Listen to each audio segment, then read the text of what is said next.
Good morning, good day. This is Suraj Singh speaking to you from Bharat on this day, February 27th, 2021, Saturday. And again, talking to you regarding quality issues, quantity issues, and civil engineering field. And we call it civil field engineering, designs, construction, methods, contracts, AnnexSL, organizations, communications, coordinations, quantity, quality. And why quality question arises. Yesterday my videos were disturbed, interrupted. I could not continuously talk to you in one video. Let us see today what happens. Whether it's going to help me to continue or we have to break again and see how it works. Well, we have no choice. So again, starting with quality, with definition of quality, with engineering and with definition of engineering. We have to start every day, and it's nothing new that we think and speak. I think and speak, and you also, I hope, you think and speak and receive. Maybe you're not giving any feedback, no problem. I'm sure that you may not be taking this discussion, this deliberation, this thinking, this contemplation easily. Those who are interested, I think particularly those who are engineers from Structural Engineers Forum of India, where I link all this, and from LinkedIn, where I link all these URLs, and of course on Twitter. I hope some of you might have some interest and follow up. It's your choice. This is not publicity, and this is no question of being famous.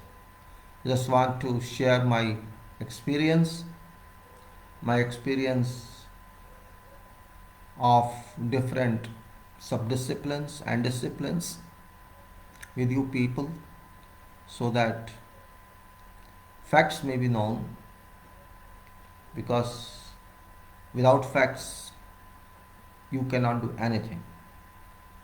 And because again we deal with quality, I mean not me personally, it's everyone engineer.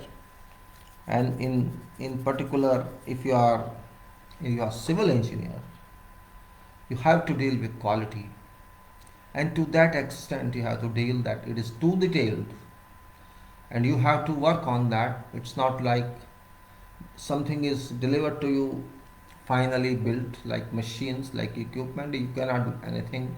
You can only read and understand that quality specifications and agree, and you have to use that machine. There's no way you can't. Only before purchasing or before procurement you can say that I have to decide which machine I have to buy, but nothing in your hands, because that machine is standard one, design control and patent control.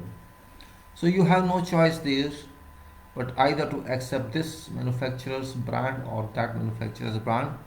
So quality system, I think, remains far from mechanical, electrical people. To that extent, I must say, you have to know what quality requirement is and how it has been met. But you have no say in that.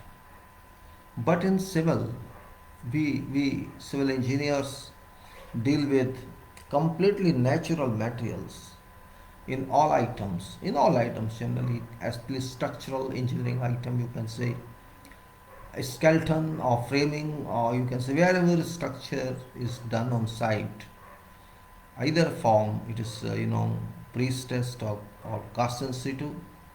We have enough coverage, enough scope to handle quality system and quality itself. Quality controls have some say in our field, from very scratch onwards to very finishes.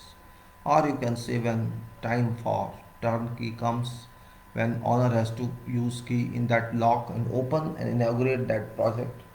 Up to that stage, quality counts in, because it is only civil engineer who also work on hardwares, ironmongery, etc.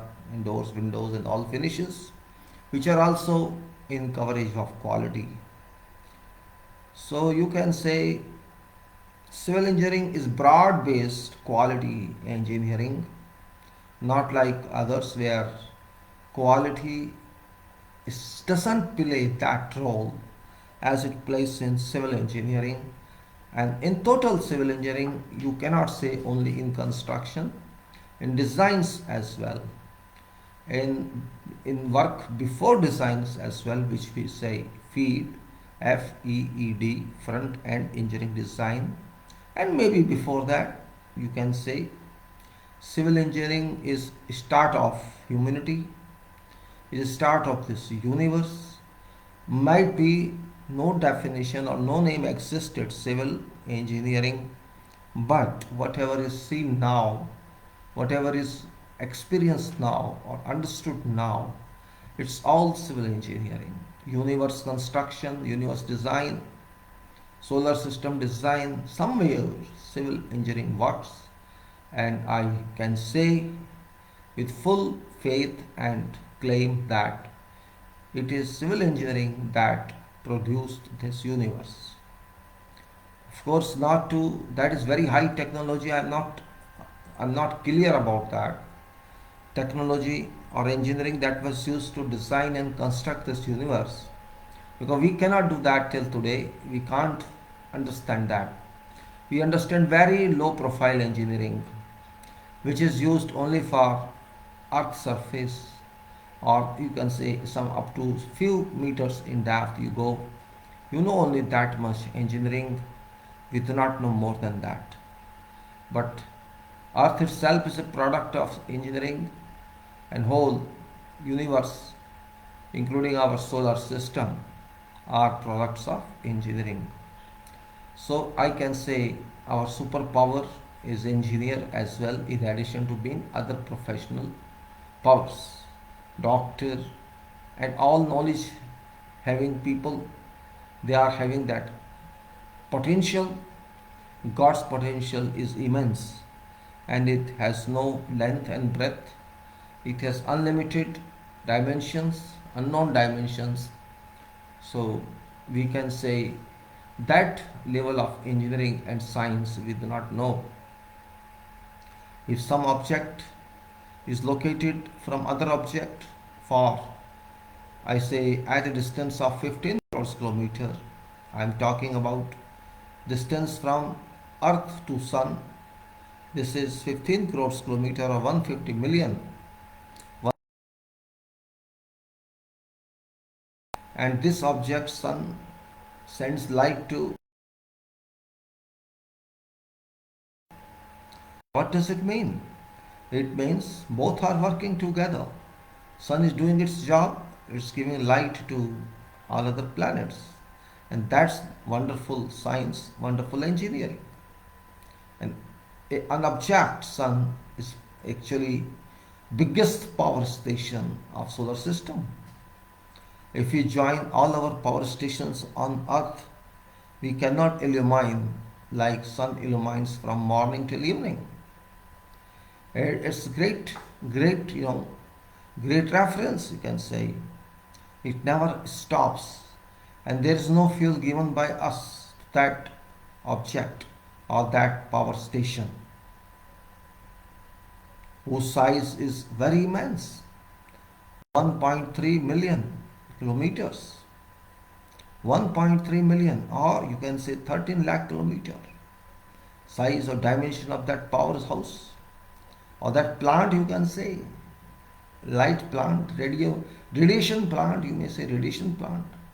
That's radiation in form of sun rays that reach us.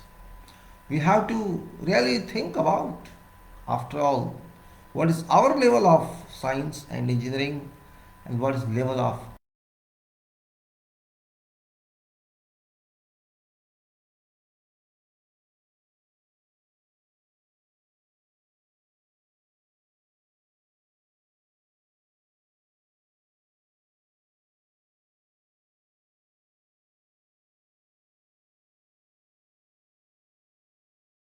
1000, and that is 13 lakhs.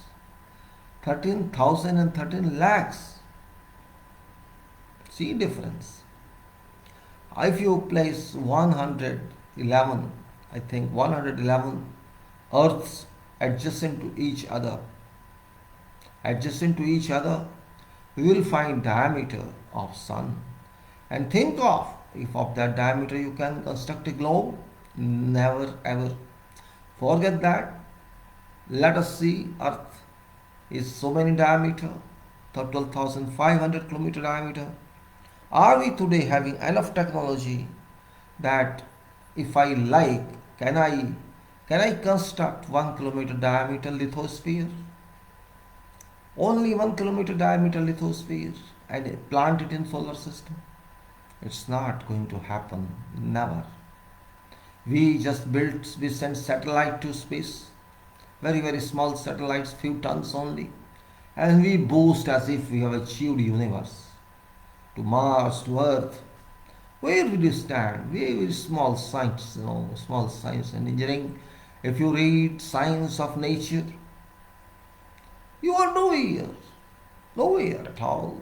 We are like bacteria that can create problem but cannot solve problem. Same we are. We are very small people on earth. That's what I'm saying. We do not understand quality and we also do not understand quantity. Just I gave you example of universe, solar system. How this system was built. Can we imagine? Where is that material source we used for these planets? How this source could be created? What was scientific principle used for that? We cannot say anything. We can only imagine in dreams. This could happen and that could happen and this Big Bang thing, all irrelevant. We do not know anything. Envelope of air, envelope of vacuum, and space, and objects, and their movement, axial movement and orbital movement, and gravitational forces and magnetic attractions, and all that. I don't think we have something on that. I don't want to go to that far. It's beyond my knowledge. It's beyond knowledge of every scientist and every engineer available on lithosphere or Earth.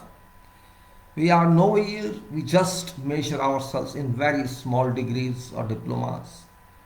BE, MTech, PhD, this, and lifelong achievement. What is that lifelong achievement? I don't know. I could not understand any achievement in my life, believe me. I don't know what is achievement because I did not achieve anything. And those who claim achievements, I don't know what they achieved except certain medals or certificates. Congratulations to them, no problem. Let them enjoy their brief man-made certification. Let them enjoy. Let them put a decoration on the wall. But what is fact? Fact is still same. We are unknown to universe and universe is unknown to us. I make a small building and I boast it's my design, it's my construction, it's my supervision. I say my, I did this. I did nothing. Because I only try to understand what could be done. Nothing more than that. Materials I do not know. We get free from earth. All materials we use in construction, all materials we use somewhere else in other disciplines, everything we get naturally made in raw form. We get steel, iron from ores.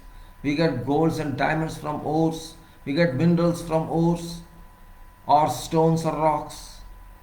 All naturally built, natural production. We got fossil fuels from sea bottom. What we have our home? Nothing. Except pride. Oh, I have this pride that I did work on nuclear bomb or nuclear technology. But I do not know how did it come. It come from nature because uranium and thorium are all not in my power or power to construct or produce them. So I only can use them. I only can use aggregate, I can use sand, I can use dust, I can use water, I can use steel to use them and to make or mix of what we do so that these are converted from raw form to some useful form to bear certain forces. I think nothing more than that. If somebody thinks more than that, enjoy, let him enjoy. I could not understand in my career actually what I have achieved. I claimed I have worked in so many organizations, I have worked on so many projects, I am expert in this and that, I am coordinator, I am communicator, I am writer, I am worker, I am this and I am that, everything I am. I claim on my CV and everybody has it. But what is reality? Reality is zero. In fact, I did not do anything. I am speaking, only speaking to you, I am not doing anything. And you may be able to receive this or not, it's up to you.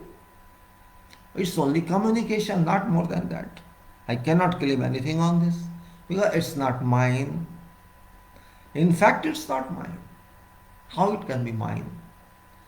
Therefore, first of all, as a person able to think, we must keep myself, you must keep yourself free of any constraints. Howsoever big you may be, howsoever intelligent you may be or I may be, that is relative intelligence. That's not real intelligence. Relative intelligence only I can measure in relation to something, not otherwise. Because I know I am nothing. I have nothing of my own. If I consider myself intelligent and you consider yourself intelligent, neither I am intelligent nor you are intelligent. It's a property. It is a property that comes from your own knowledge and habit, whatever knowledge you have. And that knowledge is also not real knowledge. That is also mixed up. Some taken from here, some taken from there, some taken from here, some taken from there. And we say, I know all this. So I am a storekeeper of knowledge, you may say. You may say. Just like a person who has billions of units of currency and says, I am rich.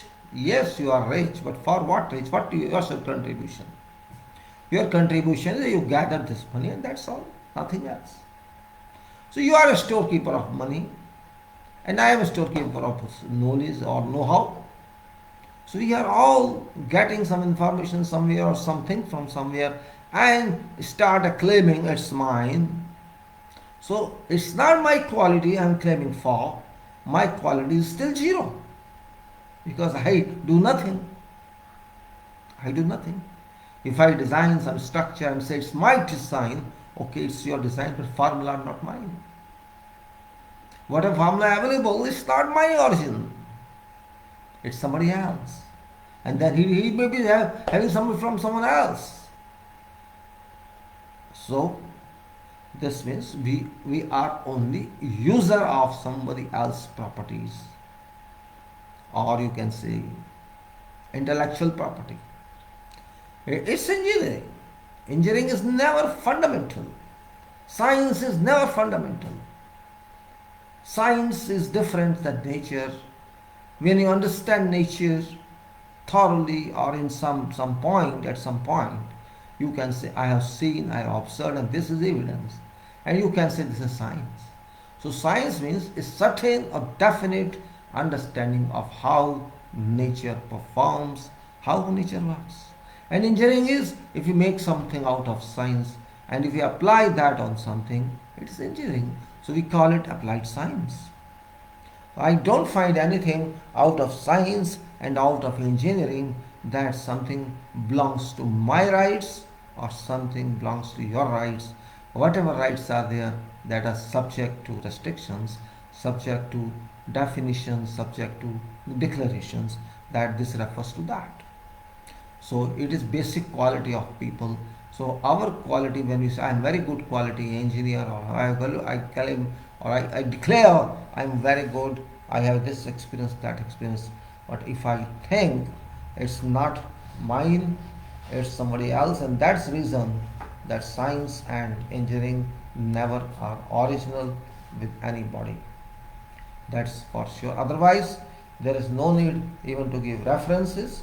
When we give references, this means it's not exponential work, it is some relative work. We are doing relative work on based on that relative work. We say it's my authorship. It's my authorship. So here I am saying authorship and not exponential power. This is my quality, means my quality is never original because I am not doing anything original. But even then, process of thinking is not relative. Okay, my writing may be relative, my work can be relative, but my thinking process, that is different. That is not relative.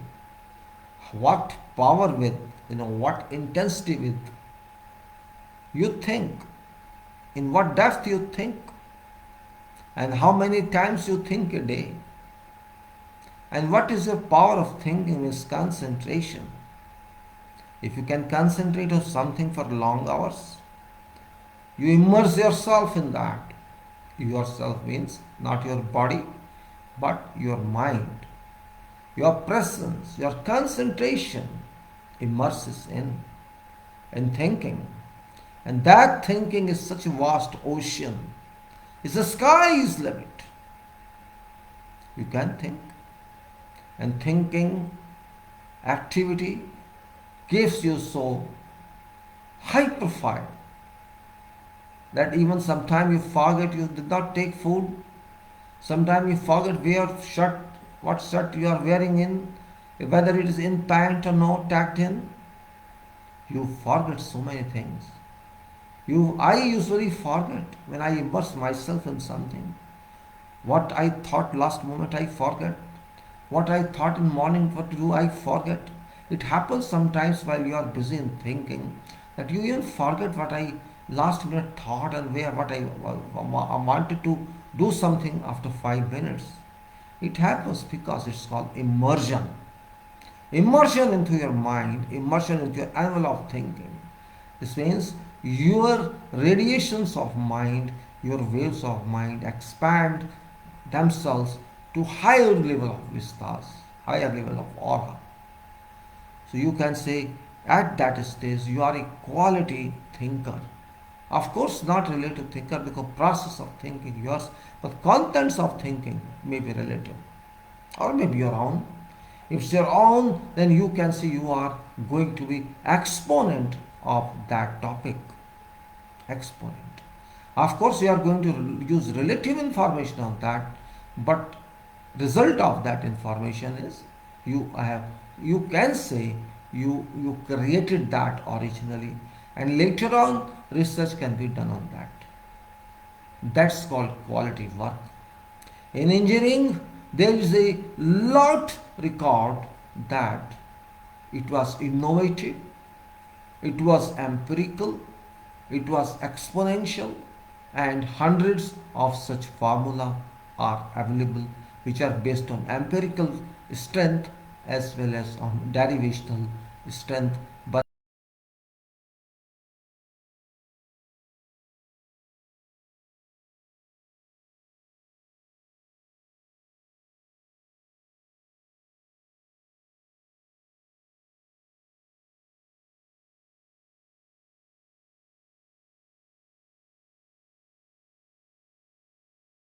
that collection of information has been,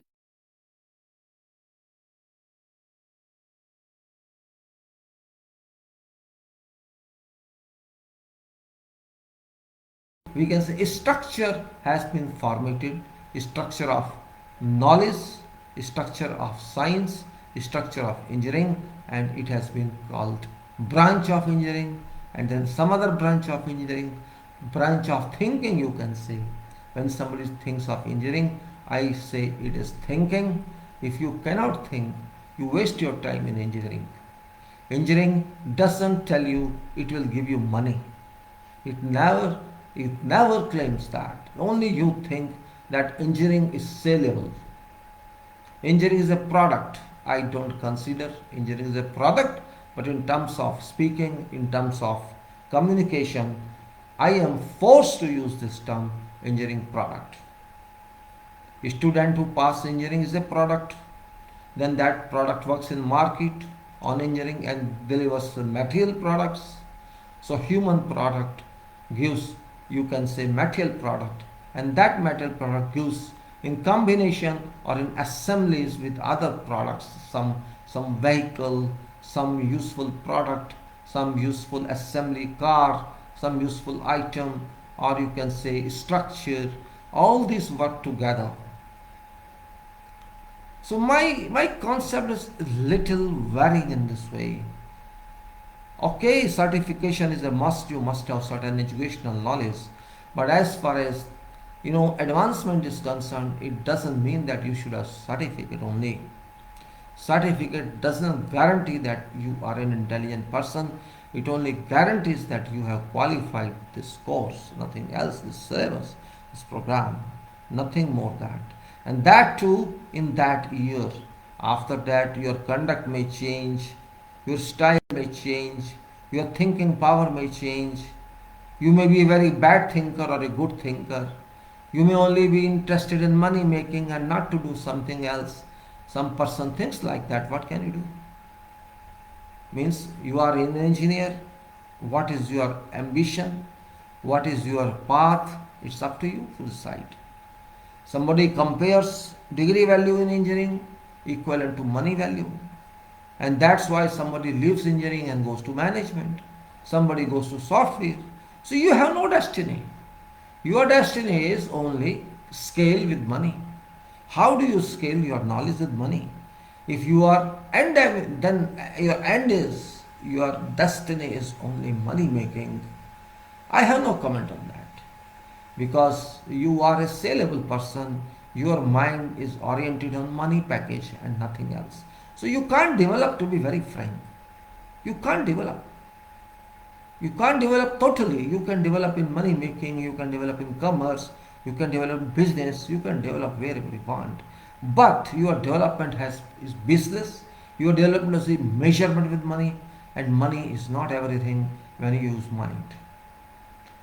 You should not forget, you are not paying anything for products or services nature is giving you. You should keep in mind always that nature is serving you 24 hours a day and whole time since this universe was created. It had been created and since then it has been working, giving you full service without any demand, and it's not charging anything from your bills. You are not getting any bills, otherwise you would have become mad. But whatever services we are giving to ourselves or to others, we always charge. That's the only difference. Sun doesn't send you any bill, air doesn't send you any bill, rain doesn't send you any bill, skies never send you any bill, water doesn't send you any bill, fire doesn't send you any bill. Suppose they send you bills, what shall you do? So they are very kind to humanity. They are very kind to every resident on earth. They are not charging anything. Never charge.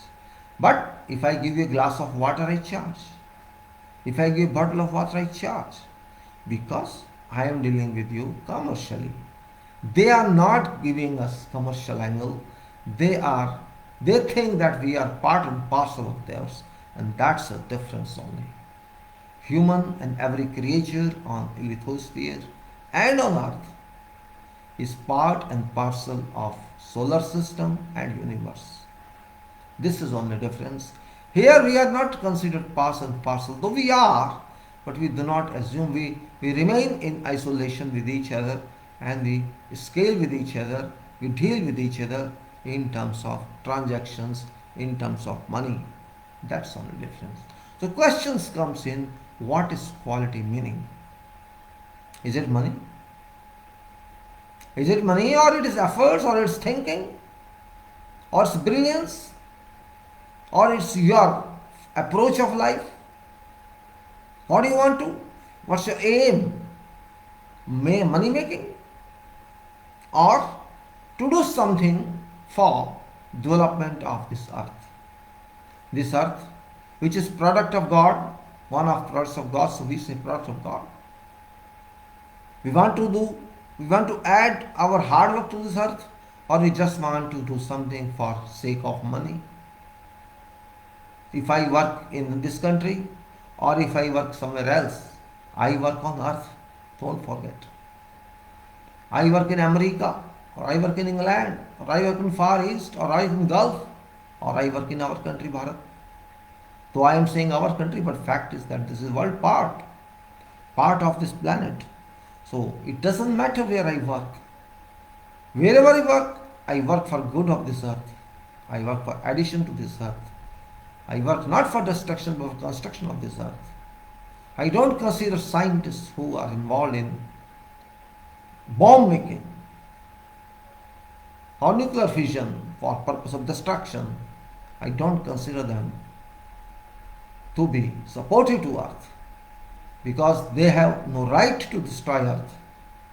They have no right to break people, kill people, and destroy part of earth by their own work. They are not human beings. To be very frank, they are not human beings. They have no such clue, they have no such property in them that develops this earth. They are only interested in celebrity status, famous. Oh, this is atomic scientist, nuclear scientist. Hence, your policy is different. You are working against God. Because your product shall be used for that purpose only, for another purpose. Yes, if you are working for development, electricity production, something else, it's fine. You are working for development of earth, or for use of humanity, for use of all. It's up to you, means what kind of person you are, what quality you have, what character you have. So again I come to quality, means quality stands in totality, quality stands in isolation, quality stands in growth, quality stands in process, quality stands in design, quality stands in mind actually. That's most important. Mind quality. What is your mind? Your mind makes you and your mind breaks you.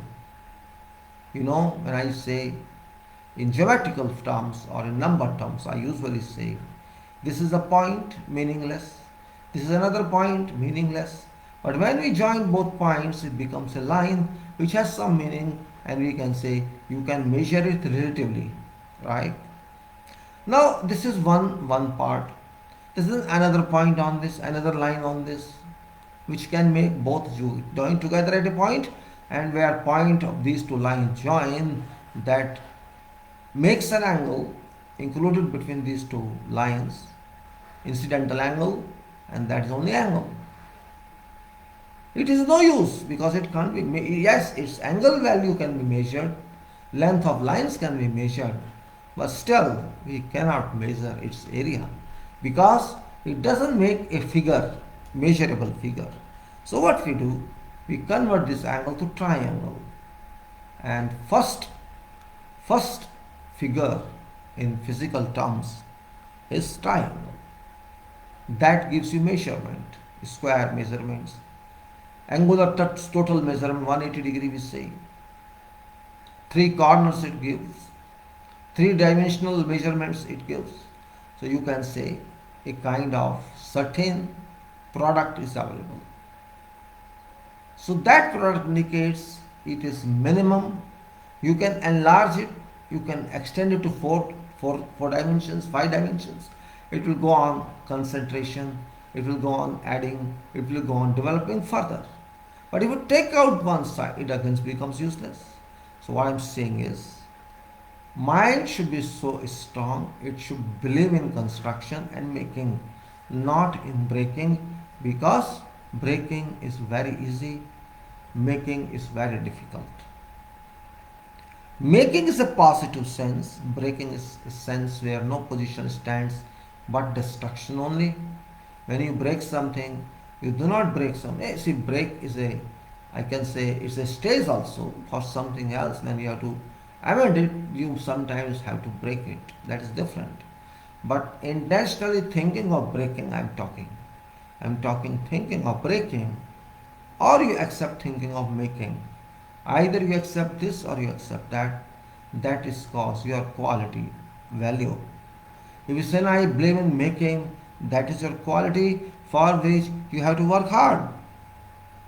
You have to work hard if you want to make something, and you have to little work if you want to break something, because breaking doesn't take much time, but making takes whole process. And if you want to make, you are a manufacturer, you are a maker. And if you want to say no, whatever is there, I will break it, then your thinking is different. You bring back something done using natural material back to raw material, back to wasteful material, and maybe again that material can be used or cannot be used. Nobody can command that, nobody can claim that. Or maybe it's not used, it's gone waste. So that's what I try to explain, that quality is not simple definition, quality is very complicated definition. Quality is not simply quality control. Quality means total controls. Total controls, and that is development understanding how you think of, means thinking is one part of life, and that's only part of life which brings you up over stair, which you can say ascend on a stair, ascend on steps and reach landing and then floor. That's what you can say. Either you raise yourself by using elevator, or you can ascend on staircase if you want to rise. So rise or fall, it's in your hands, it's your in your own field of scope, you can see your own focus. And that's why I say quality is relative to product. Are you a quality product? First of all, you have to decide yourself. Are you yourself a product of quality? If you are a quality product, certainly you will work on quality. You will not work on just time pass, or just do not be serious. Quality gives you understanding. Quality gives us mental value. When I learn quality, it teaches me why quality is required. Then I have to see my quality itself. Do I have quality? If I can find that I have quality, for sure I will work on quality system. I will respect that. If I know I don't follow this means I condemn that system. Or I have to say, if I form a system and I have to accept that, then others find something in that they may accept that. But if I say no, I neither accept I don't have any system, and I don't accept your system. So where do I stand? That point of see means if you have no capability to make your own system, or you cannot amend system working, then either you accept that system until you have your system. And that's what I'm saying. Quality plays its gigantic role, mega role everywhere. You may be engineer, doctor, professor, lawyer, advocate, or whatever you are. It's up to you. And it's unfortunate that we have destroyed everywhere this requirement. You go to whatever place in our country, I'm not talking of other countries because there is almost same everywhere, little variation in percentages. We have no quality consideration at all, and that's where we fall behind. With keeping current conditions intact in our country, I can certainly say we are not going anywhere. We have no destiny, we have no plans, we have no targets. We are a roaming people, we are a wild animals, we are like wild animals just moving around, roaring and crying and shouting for nothing. Our voice goes in wilderness, just like say, you are crying in wilderness, and the crying in wilderness got no value. We are that kind of national society currently. With certain exceptions, of course, you can say 2, 3, 4% people who may be very good. I can consider them, but they are not not valuable when 98% people are not interested in quality. And all these international companies and high-profile companies, they know what's the requirement of our people, so they degraded their own systems. You know what happened in Europe? because of pollution. Pollution has now intensified everywhere, and Europe or America or whatever else you can say, Canada even, they are not isolated. They are all in same problem. So after long journey, Europe decided last year, I think last year, yes, to think again on quality system. Means use and throw product, which has been there for many decades. You cannot pay for repair. If you want to pay some for repair, I think in lesser sum to that you can buy, you can replace the product. That was has been very ordinary policy, not only in UK, I mean in Europe, everywhere, generally in all parts of world, where repair is not very expensive, we can say. There it's okay, people go for repair. But you have to think, means if your project, I mean say your product life is so many years, so certainly you will spend such material in that which can, such parts in that which can work only for that duration. You see, you guarantee for 2 or 3 years, and you say, okay, after use of 5 years or 3 or 4 years, you change this product or throw this product or buy a new one. So trend becomes different. You even manufacturer want use very good material, or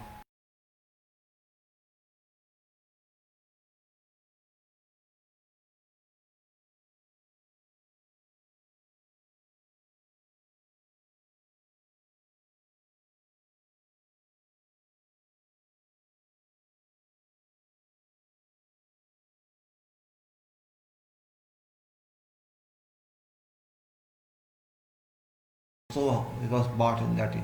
Oh, it's more than five.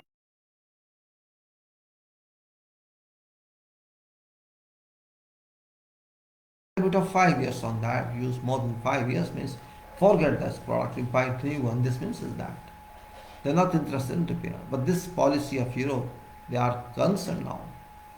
They enacted law that you have to produce, you have to manufacture these gadgets, these plastic based gadgets in such a way that at least current life of 5 years is doubled to 10 years, provided repair is done. We believe in repair now, says Europe says. We did not believe, but because of accumulation of plastics all over, on beaches, everywhere, we can't digest that, and it's going on augmenting its quantity. So rather than designing product and manufacturing it for a couple of years, you double it so that quantity of plastic waste remains half. That's what they think now. Means we do not believe in policy, direct policy of use and throw. We believe in certain other policy, and that is use, repair, and then throw when it can't be repaired. Well, that's important achievement if you think.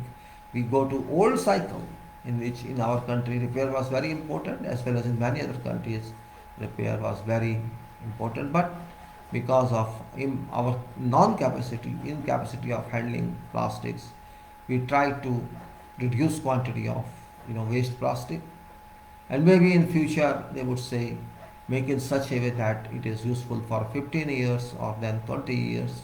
Let us see what happens. But currently, means when we are beaten by nature, you can say that way.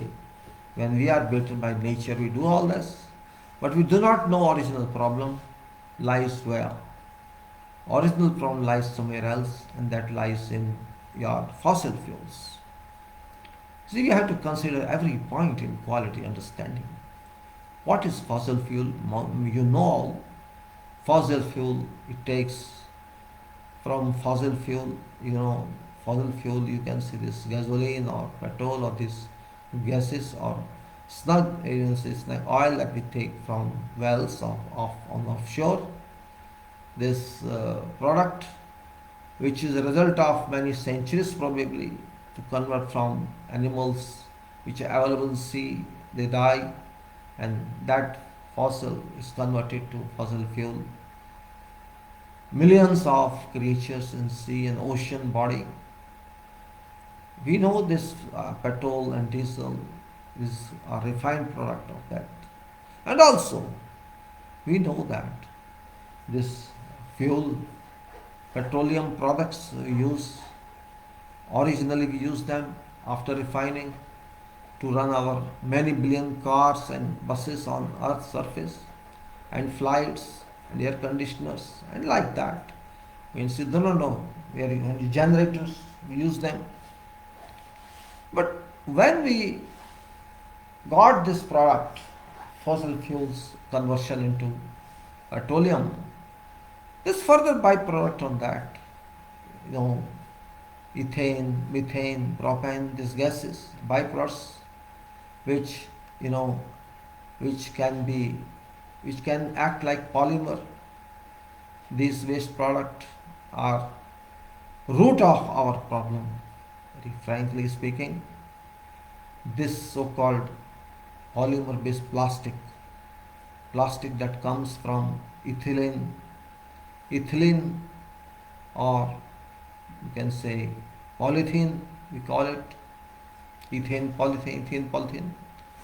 This has caused problem because we are so greedy, we are so avarice, even to convert this waste product into commercial value, into money value by generating plastics, and that's has created almost pollution everywhere in all parts of world. So we have left in greed of money, in greed of economic use, some dirt also we achieved. It's same thing we say human excreta goes waste, and that excreta at night shall we call it liquid portion, effluent portion goes to soak pit, and solid portion is settled, decomposed by anaerobic bacteria, and then it goes to sludge form, and then it's converted to fertilizing material.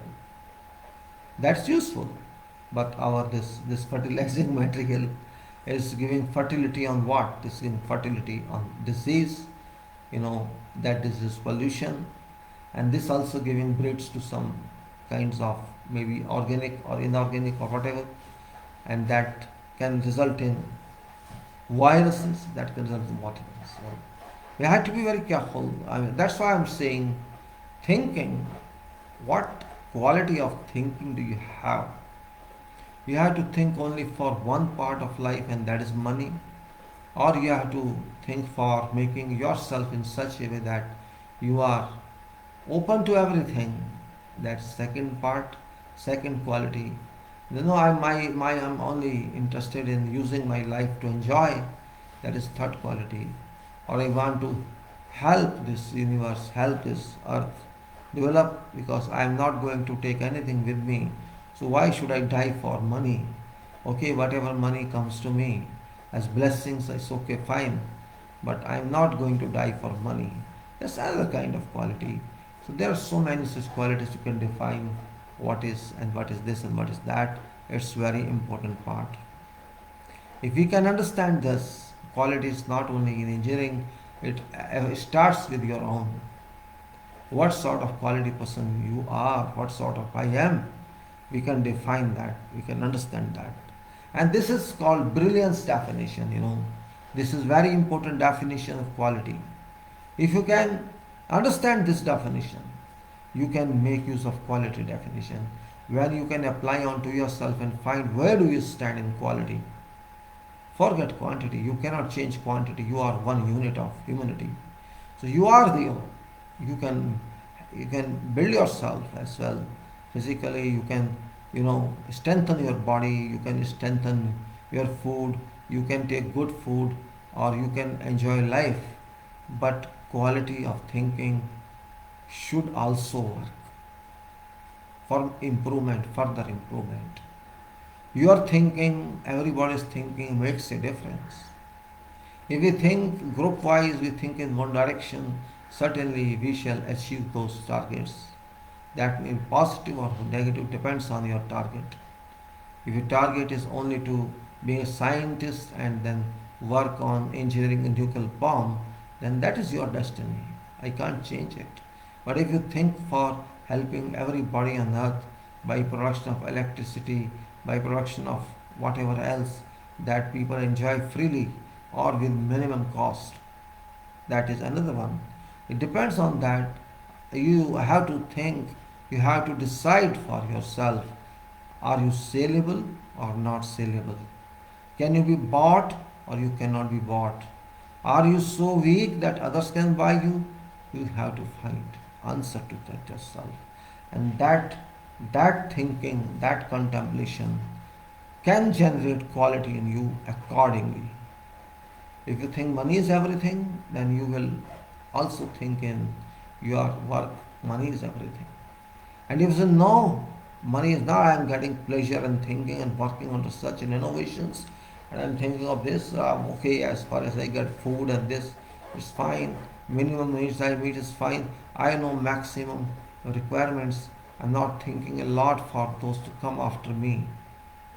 Of course, sustainability is required, but sustainability in natural products is required. Sustainability of preservation is required, but sustainability of your body is required. I think that's not point here. So what I say, you have to understand quality first. There is no strict definition. You have to define your definition, and you have to define your quality definition for every product you are going to manufacture. You have to set criteria for what quality you are going to use in this product. You cannot say everything I am going to use. Nobody can say that. But just like we say, this is specification of that product, this means this is quality of that product. Your product should be clearly descriptive in what it is working for. It works, it gives you this service, and then it should give. It's not only that you write specification on that product, but also this is guaranteed that this product work without fail for so many years, and we take responsibility to replace it if it is not used for so many years. That's only security measure. That's only answer to problem. The problem still lies there. What sort of quality system they are using in practical aspect, not in only declaration. You declare something, but you do not value it. You do not do it just to say, okay, if I declare like this, this product shall work to sold. If that policy you have is different, and if I can replace that product, which happens in 1 in 500 problems. I mean to say, if one product is bad product in 500, no problem. It is only 0.2%, and I don't mind about that. Even if I lose that cost, if you are that thinking, it's difficult thinking. It's very difficult thinking. Means you have to accept less level of quality in that case. First, your criteria could be different. Then you are not even supervising that action of quality. That's what I say. Quality has no dimensions. Quality is, consideration less. You can consider and consider and consider, go on considering, but there's no limit of consideration. It's full of consideration. You can consider whatever. You produce that and see its results, its effects. It's a process of quality building. I am not saying everything should be put in quality. It depends on what time and cost value you want to give it to.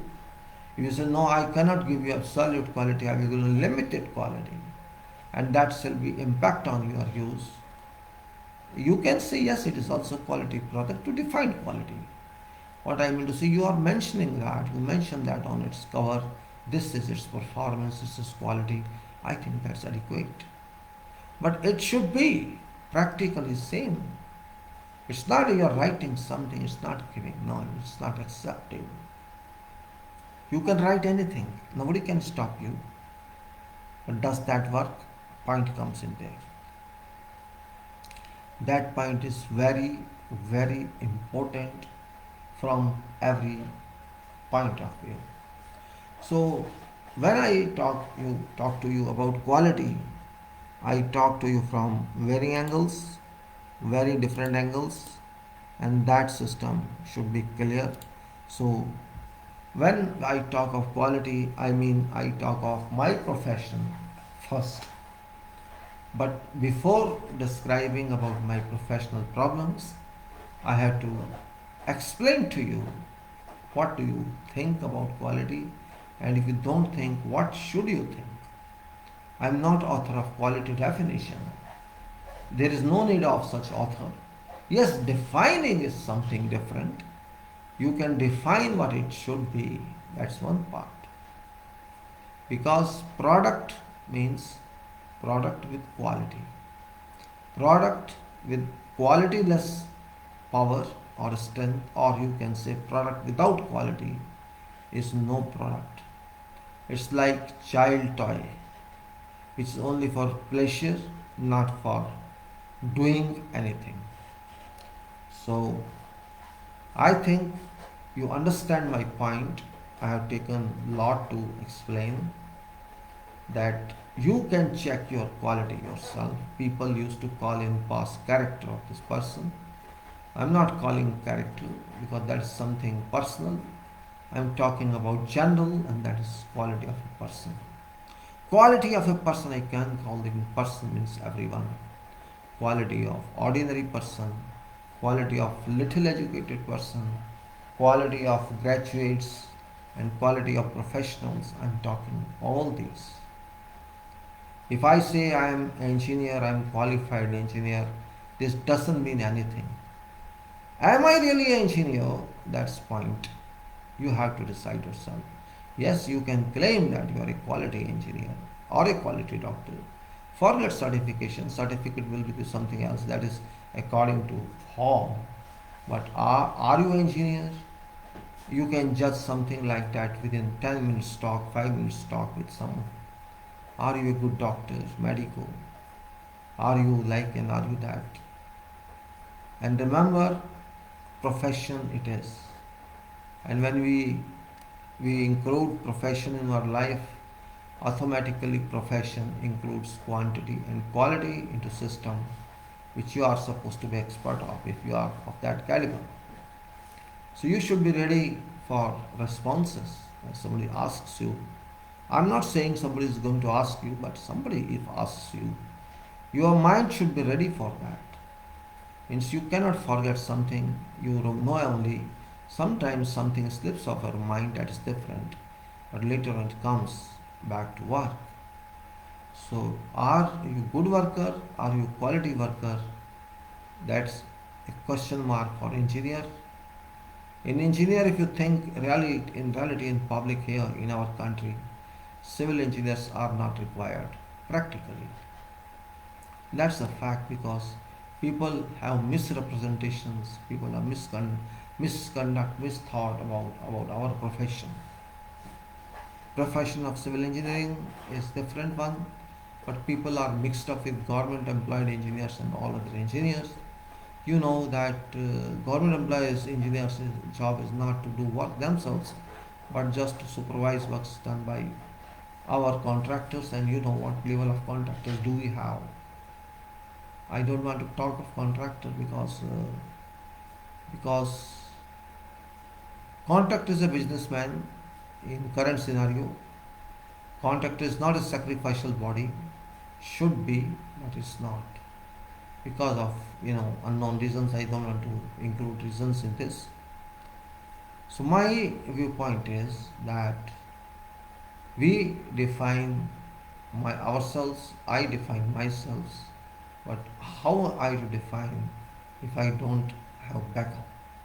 And that's where I try to extend my talk to cover quality system, which is very important, very important point here. Now, accordingly, yesterday I was interested in talking about EPC, that is engineering, procurement, construction contract. This is another part of. I missed yesterday. I did, but I missed a lot. You can see on view this file, and this is written AnnexSL, which is for quality system, total quality management, and this is EPC contracting facilities, which that EPC organization uses for building construction or for other constructions as well. I I concentrated on this after designs, construction contracts. This was after construction, AnnexSL, and others. This is EPC, and I talked at length. I think I had talked at length. So I say that I can say that you have to go to other pages. Let us see. We talked. I won't repeat that. We have to go to some other pages because no means waste is time for nothing.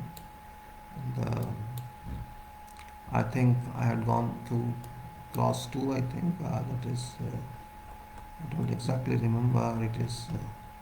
Let's see which point is that.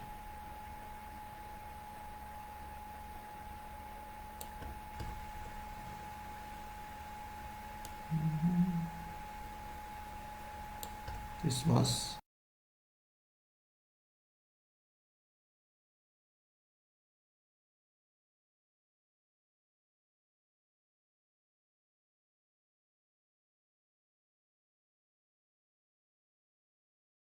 blinding concrete. Okay, I was here somewhere. Yes, is supporting executive references, and I talked a lot on this, but still, it was broken. It was broken, and we have to see what can we do for this. We have to see what can we do for this now. That is important.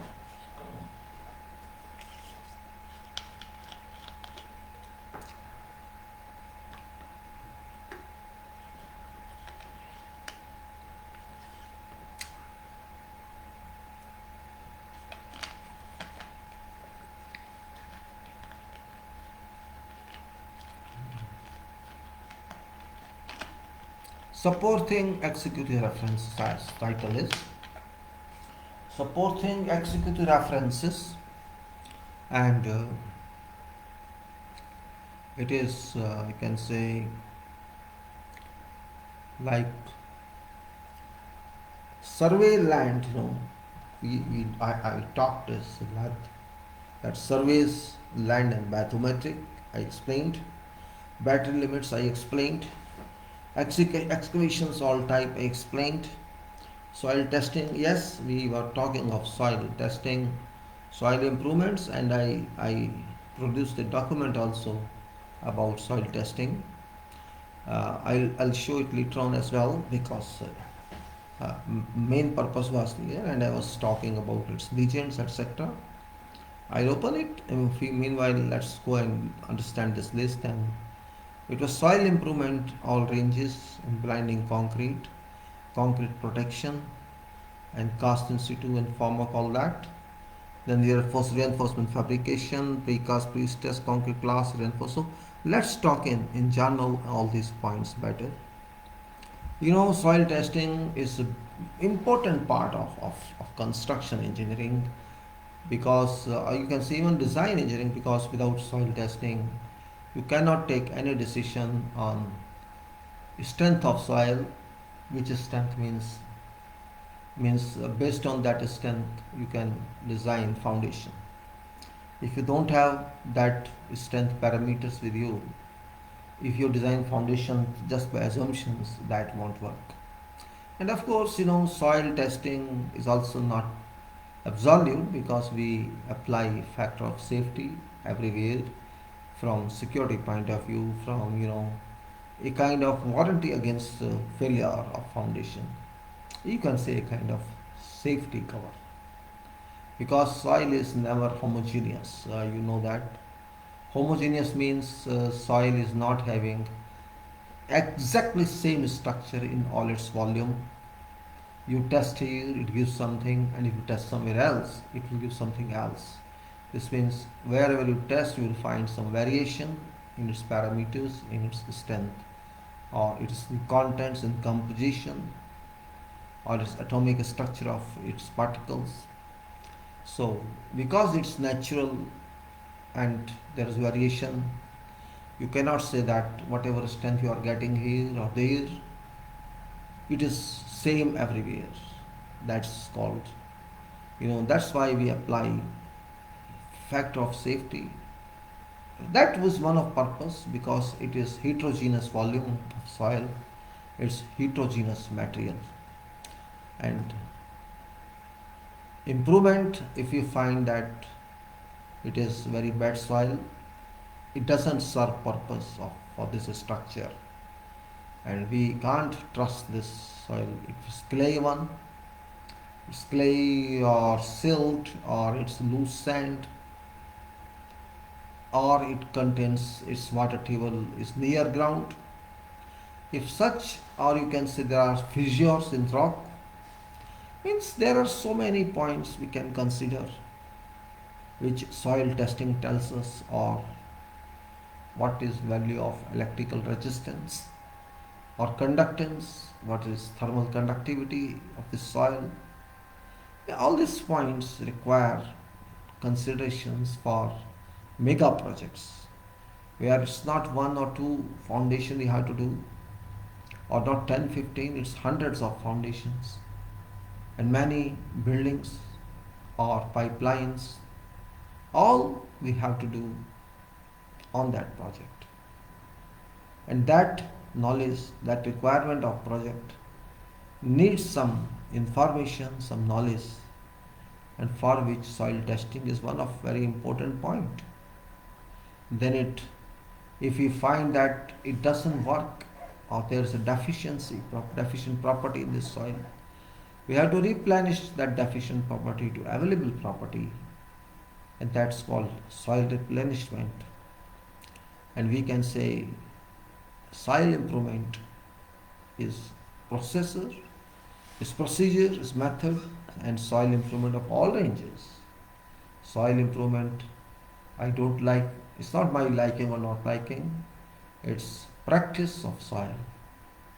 What soil should be used in place of existing soil, or by modification of existing soil and mixing of some other soil, which is better one than this from some other source. If you import that soil and mix with this in a certain ratio proportion, in a procedure technical way, that's what we are interested in, and that's soil improvement. Clay is a mineral. Clay is, montmorillonite, which is very dangerous for foundations. It just coming in contact with small water quantity, it can swell, and swelling is not acceptable below foundations. Even excessive pressure is also not acceptable. Therefore, pressure or stresses or strain should be within limits of acceptance. So we say clay is available. We do not want clay here. Either we remove that clay to some extent, or if it's not too deep, we take whole that portion down and fill in with granular material. That's also called soil improvement. Or you mix in different ratios, different soils, and soils from imported source or approved source. We mix them and see it works better. It gives you good mix-up density, and analysis also gives you within tolerance some parts of rock to be in severe conditions. We have to provide a solution that your project, your foundation is not impacted from that expected severe condition. It may be there, you cannot avoid this, but there's a kind of isolation, and we provided this in bottom of foundation, improvement of soil, and you did something that where your any seeds do not work. These bacteria, you can see these dust or harmful materials, detrimental materials cannot destroy your files, destroy your some documents or photographs. That's the point where we consider all time. And then you can say soil improvement is one part. Then there was blinding concrete, which is a base, real base, the first layer of concrete that that's plugs holes of soil, and that keeps soil down and blinding up on that. And blinding is actually first concrete in whatever building we use. First concrete is blinding concrete. Blinding means where there is no eye of ear of concrete, and it has to work without knowing what it's doing. It's performing, but it's under narcotism of I don't know which narcotism. Blinding means you have to blind all unevenness of foundation formation. That is called blinding concrete, and this is good concrete, not bad concrete. About 20, 25 depends on which you use. And it should be done, and precautionary is that if it's done as soon as you can, cover it for curing, and for rest of time you are in right way. Cover it for something for curing, and then you start further work of improvement, waterproofing, or whatever is required. That's concrete production, and I explained last time also what is concrete production. From there's no concrete production required, but it's required for if some other minerals travel through pipelines, open drains, and then coming to coming to this area of. Now we go to concrete protection. As I told yesterday, protection is very important part of concrete. If you don't protect it, it will be subject to attack by sulfates, by other chemicals, and that because it is accessible directly or indirectly, even other creatures like sparrows and you can say deer and all those come here. We say that concrete protection, I explained, but maybe people are not clear about this. I rebrief it. We have to protect concrete from adverse impacts of soil. That is main point, and that is also in foundations. Because in contact with soil, I am saying means foundations, not superstructure that way. In foundations, there are so many, you can say adverse chemicals. We don't like, and for curing purposes, we would like that. That issue is another one.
Okay, we go further. Then what? We go to, you know, protection. As I said, protection is very important part of concrete. We say generally people call it waterproofing, though it's not waterproofing. Well, we can say waterproofing, no problem, because it also protects foundation from impact of water that brings with it many particles of soil. It's called soil water mobility, water soil mobility. That's very dangerous because fine sand can come with that force, and even this acts on this, this activities based poker or whatever, it can bring difficulty for this. So concrete must be in that way a protected component, a protected component, that water, chemical water that comes with soil, and where chemicals present in soil, chlorides and you can say others, sulfates, should not impact on body of concrete. For that we cover plastic sheet, and below that is the cover page. We should realize fact that it's going to work. It's going to work in this way.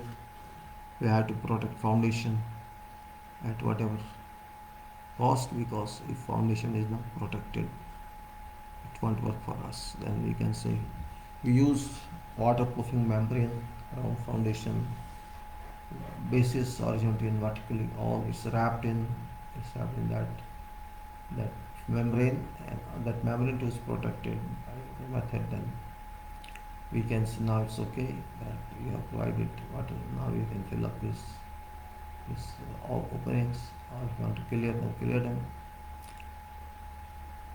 Whole structure is waterproof in that, just the example of this body was, example of our body is what we do, should be done. So that is called concrete protection from soil ingress of air in their areas and local soil measurement. So you can say concrete protection, waterproofing, below ground and above. Yes, it's same. Above ground and below ground both are there. Both applications are there.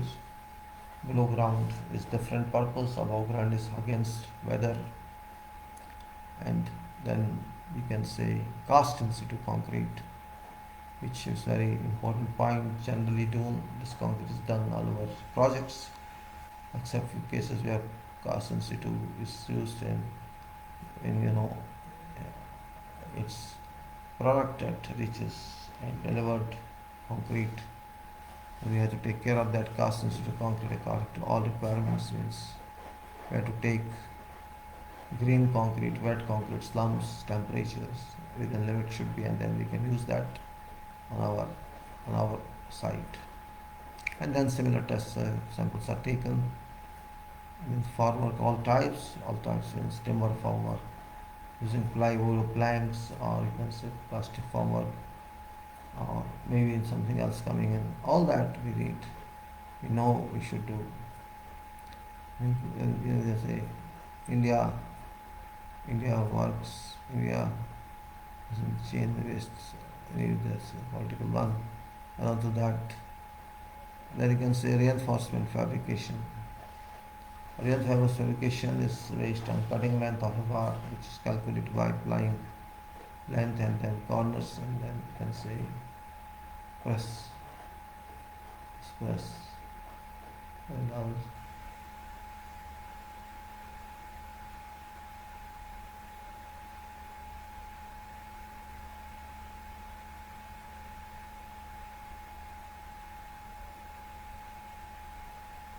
then you go to reinforcement fabrication, formwork, precast, concrete glass, reinforcement grade, structure, steel, soil backfill we talked of, piping all types, concrete block walls, all these are the which are very sensitive except soil backfill. Soil backfill, which is very much important, significant phenomenon, without which if you ignore this, it will cause always problem. If you don't control this at current time, it will cause problems again and again. But when you are free to work, that people will come to you.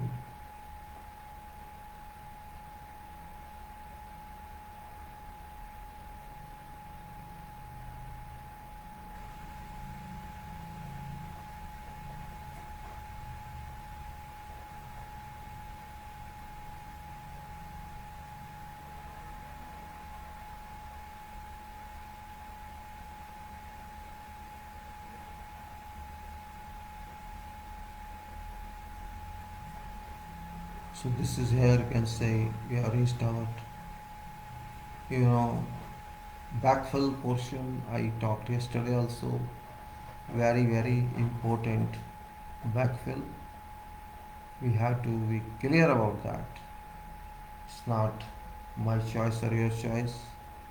It's required, and that requirement is important. How to do it, how to avoid it.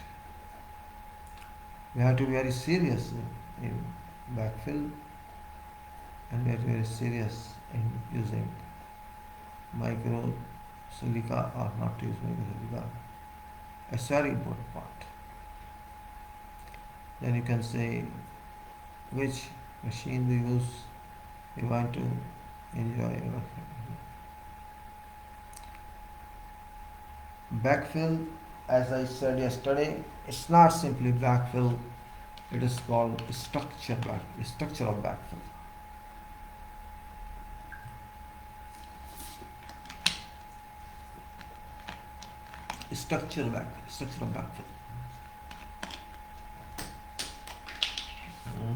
It happens with me all the time.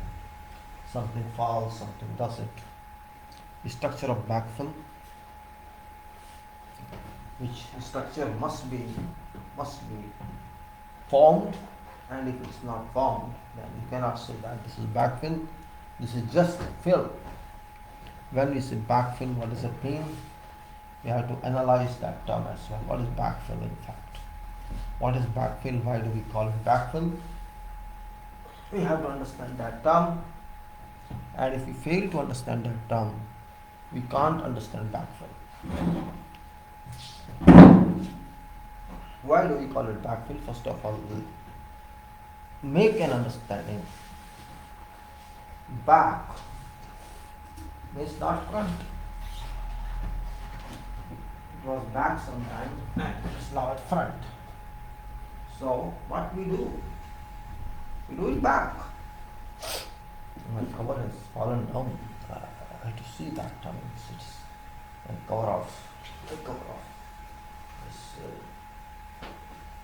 bottle has fallen down.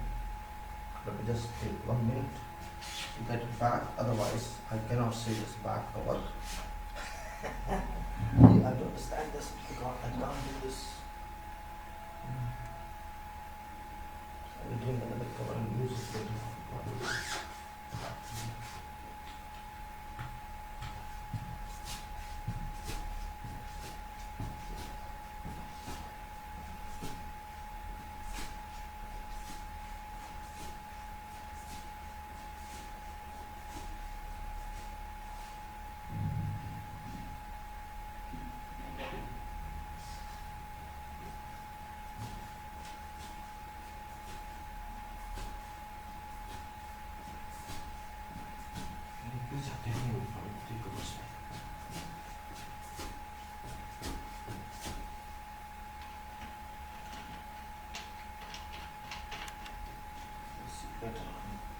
I also go for 2 minutes to do my daily activity and come back.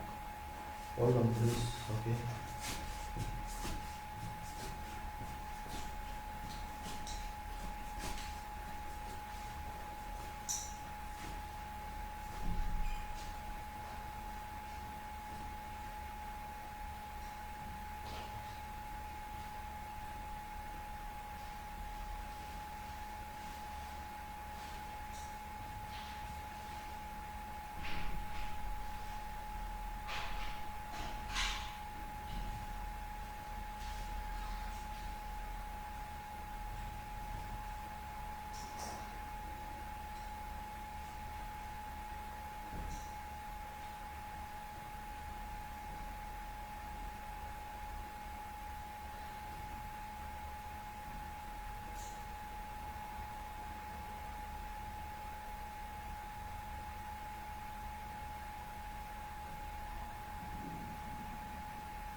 Back again to find backfill. Backfill. Maybe astonishing definition of backfill. This is really wonderful to understand. It was fill before natural fill. Or you can say backfill of natural fill before, and we excavated that, right? What it was? It was fill in natural state that time, and we excavated that. When we excavated that, it was loosened from its consolidated state.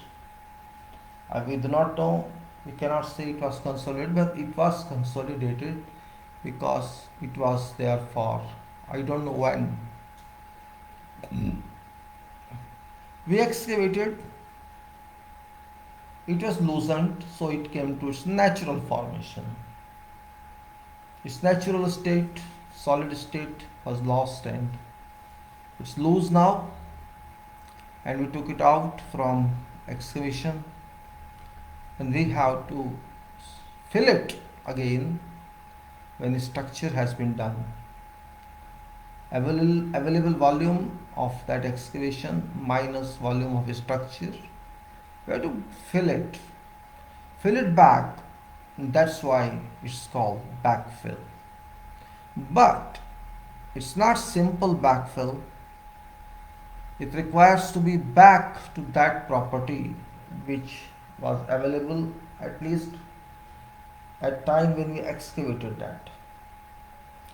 We disturbed that natural soil and excavated, and that disturbance caused it to be loosened and to lose all its strength. So we have to pay back to this material its strength. We have to give back that strength which we broke, we lost. That is the process of backfill which does it. This means it's not filling, it's filling to that state or to nearest state of that which existed before excavation. How can we do that? Because this is natural material. I did not produce it. And if suppose after excavation I find that this is deficient in its property, it's not exactly same material, it has certain deficiencies, there's a problem of grading, there's a problem of particle size, there's a problem of voids, or there's a problem of organic materials, or there's a problem of size of particles. All these points we can say we have to keep in our mind. Or there's a complete mix of many types of soils in that. Clay is available, soil, silt is available, or some other sand is available. You can say it's not suitable now for direct backfill. If it is suitable, fine, we can find grading of this, we can find particle analysis of that, we can find what actually it is, or we can find is there any requirement to add some material, other material of coarse particle size or coarse material or graded material to this, so that its real grading comes to best requirement. That design of soil proportioning can be done, there's a procedure for that.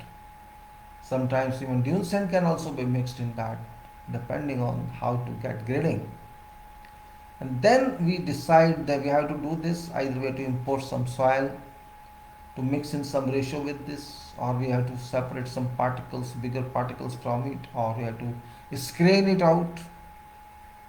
There are so many ways practical ways based on trial mixes, like we do concrete trial mixing, where we can do soil trial mix, and then we decide what we have to do.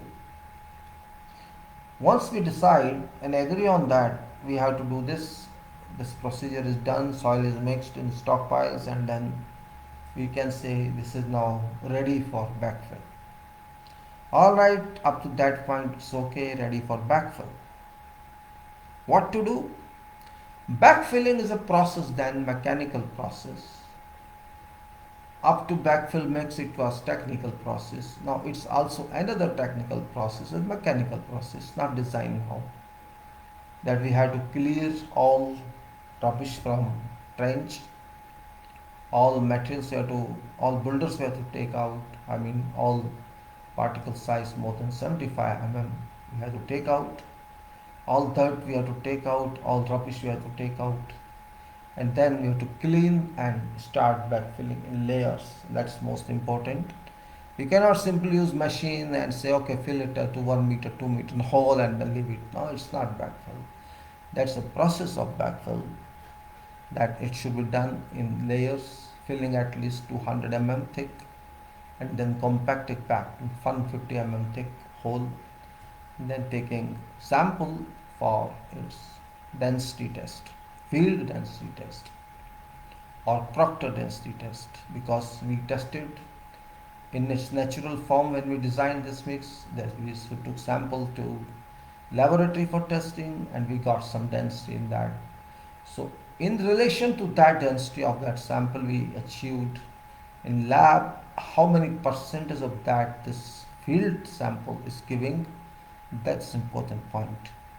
For structures it's 98% approximately that we need, and whatever was tested, sample tested, that density we should achieve in field 98%, and that's called Proctor density, because name of that test is Proctor density. So 98% we must achieve for structural purposes, where structures are going to rest on that foundation, on that fill, on the foundation, and we have to backfill 98%. Below foundation also if it's required, we make us 98%.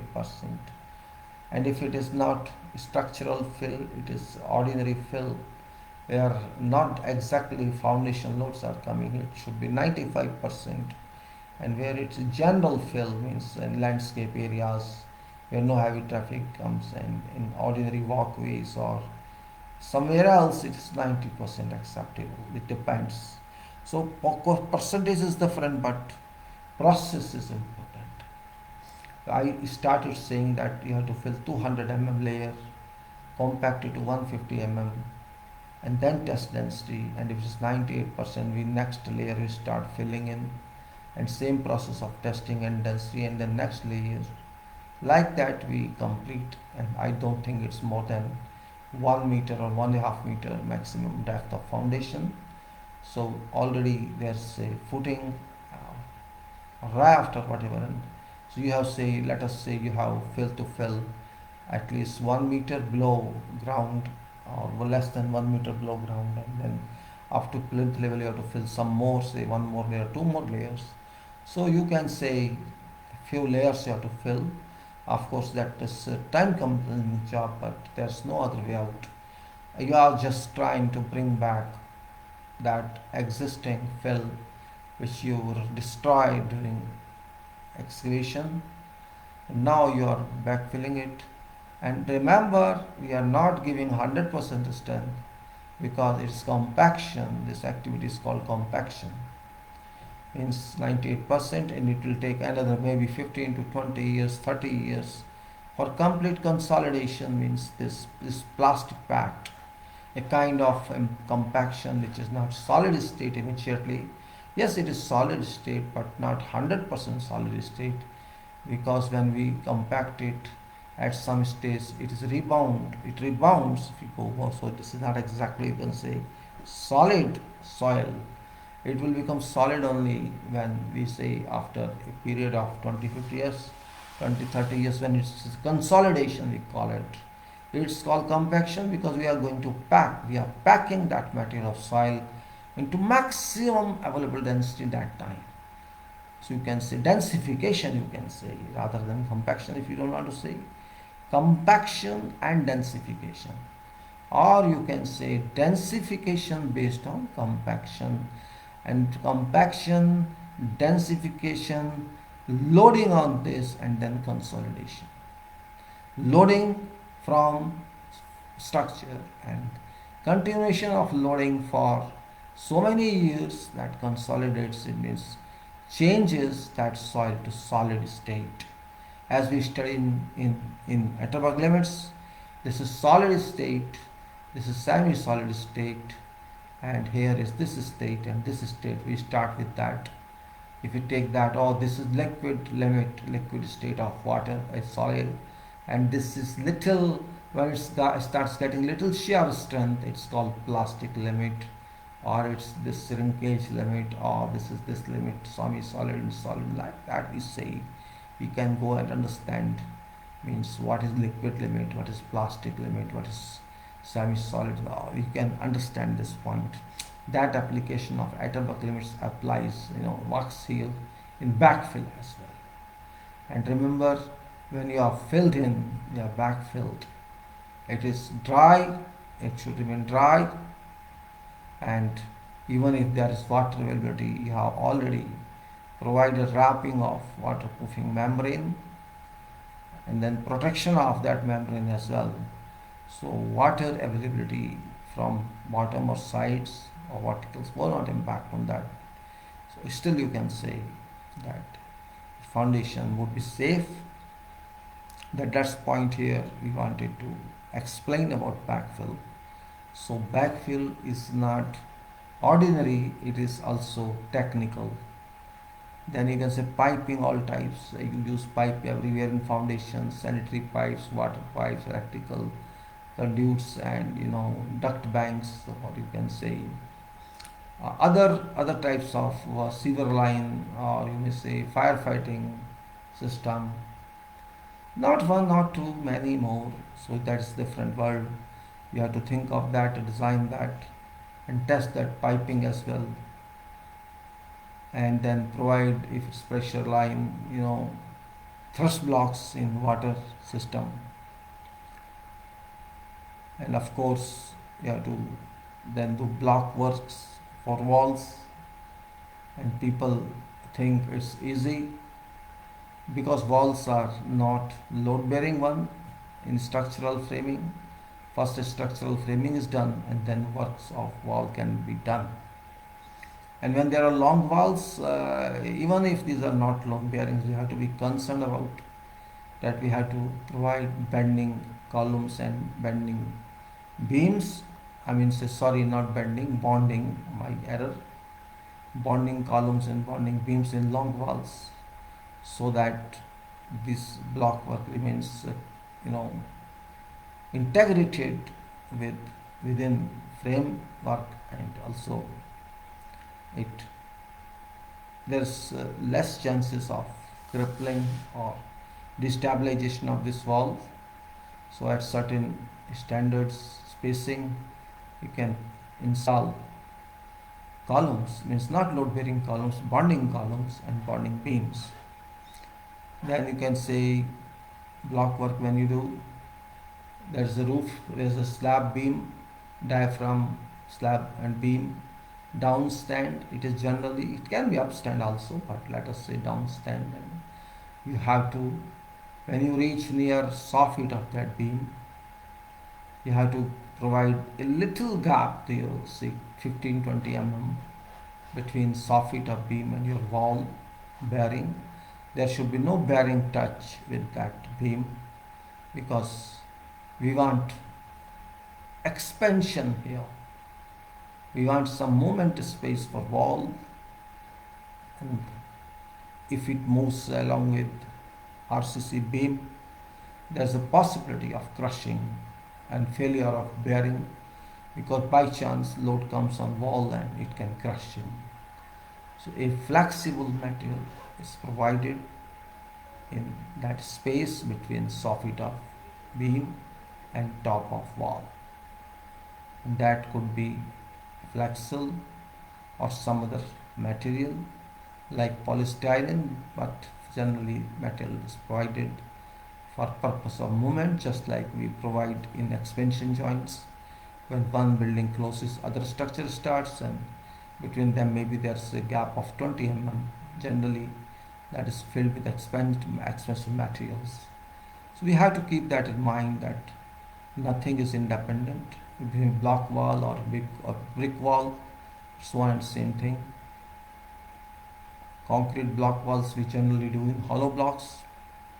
Hollow blocks means concrete hollow blocks, which may be 7 Newton or 9 Newton per millimeter square, which is not strength of concrete but strength of projected area of plan block. You multiply this newtons with that area, you will get strength of that block. That is strength of that block. And hollow is there, that's why its area is area strength, not concrete strength. It's not grading of concrete. It is strength of area of block. Similarly, we say roofing all involved types. Now, roofing generally we do on such buildings is inverted roof system, and also roofing, of sheeting. That's different one. I'm concerned with RCC framing. I'm talking. So either your roof is pitched one of RCC. If it's that one, then this roofing won't work, which I'm going to discuss. I'm going to use inverted system of roofing, where foam concrete is used. That is on top slab, which is to be covered. And generally, what happens that all equipment pertinent HVAC and also sometimes other services are placed on roof on certain plinths. You can see chillers, package units, air handling units. Sometimes we place them on terraces, and many more services we place on terraces. Water tanks, it may be sectional water tank or ordinary water tank. Sometimes we keep them in covered rooms, sometimes we keep them in terraces, on terraces.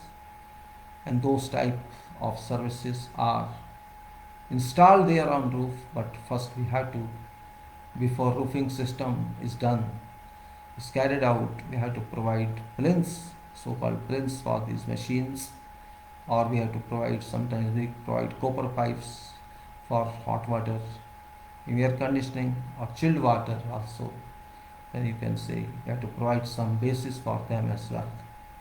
So those are done by scabbling that portion of RCC slab and construction of plinth on them, and those plinths are then used for purpose of mounting those equipment.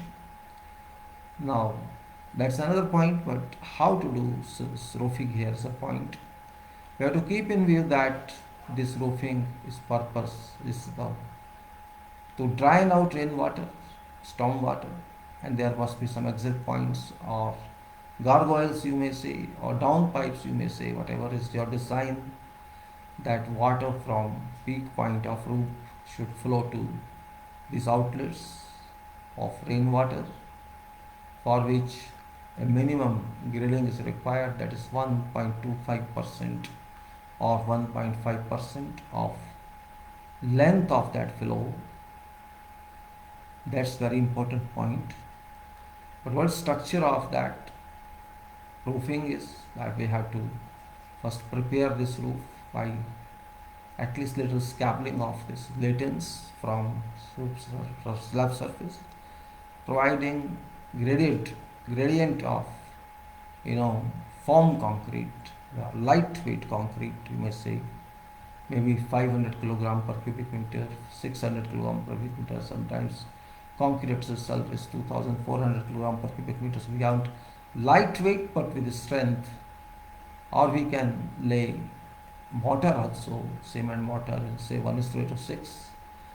Still it's higher than foam concrete, yet it's okay. We can say it's higher in the sense that it it is maybe 1400 or 1500 or 1800 kilogram per cubic meter, but foam concrete is too low, and foam concrete is also sometimes watertight, you can say. So currently foam concrete is in use, and it has to be covered immediately.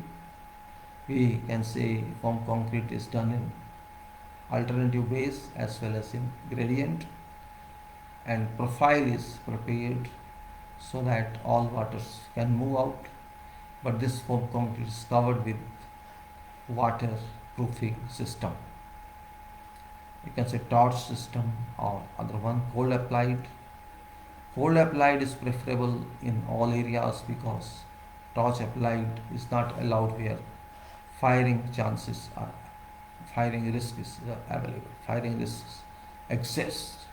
You cannot apply torch application, so cold application is to be done, and where there is no problem of fire, you can do, torch application.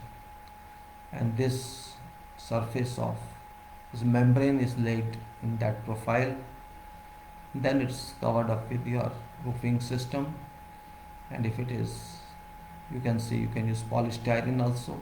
They are heavy duty or extruded polystyrene 50 mm, or if you want more controls on thermal energy, and you can use rather than 50 100 mm also, it depends on requirement. And then these are covered with flagstones or tiles of concrete, and where there is accessible area, we can provide concrete flagstones, pressed flagstones, and where there's no access areas or for only maintenance purpose, in that portion we can provide aggregates or pebbles or globular items. And then we have to provide sealants around everywhere, and then parapet portion and your some portion of corners, edges requires to be covered with, you can say, flashings, aluminum flashings, and then top of that should go into a chasing on parapet. Parapet may be built of RCC or maybe of block work, it depends. The chasing of that aluminum little portion should go, so take, and so that it's also sealed, so that water of rain doesn't going to chase but moves on to surface of roof, and there is no water leakage from roof. And that leakage test must have it done before doing this flooring, roof tiling. After your waterproofing is done, you have to fill this portion of roof, whole roof. After closing all outlets, you have to fill with water enough so that it remains stagnant for 2-3 days, and then you have to note of if whether there's some leakage or there's no leakage. And if there's a leakage, you have to find out reason why there's a leakage and repair that, even at cost of waterproofing replacement. So you can say that is roofing. Means roofing is not, it's a flooring actually, roof flooring you may say is called roofing, system is roofing. Then you can say plastering and rendering. Plastering and rendering are two similar terms. Only difference is plastering is used for internal areas, whereas rendering is used for external areas. External areas are exposed to thermal movements, whereas internal generally are not exposed to that impact. And exactly if it is air conditioned area, or even if it's not air conditioned area, there's a difference of temperature internally as well as externally. So you can say plastering is exposed little, while rendering is fully exposed to hot temperatures and cold temperatures. So there is a variation of temperature and all exposition of this surface to rain as well as to air, and we have to keep that point in mind. What impacts these agencies of heat and air, wind, you can say, or pollutants cause harm to external surface? Shall it crack, or we have some provisions to combat those cracks formation? Or internally, can it tolerate this temperature and air conditioning effects or no air conditioning effects? So that we can say certainly internal thickness of plaster may be kept little lesser than external thickness. Generally, internally we keep 12 thickness, and externally from 15 to 20 thickness is in, generally it is done. And we have to prepare surfaces for plaster. It's not simply we start plaster. It's very important point that you have to prepare that surface for better interconnected, interlocked plaster, and a surface in such a way that it doesn't move superficially, there's no crack to other one. And then you can say a lathing system is adopted before doing any plastering or you can say rendering activity.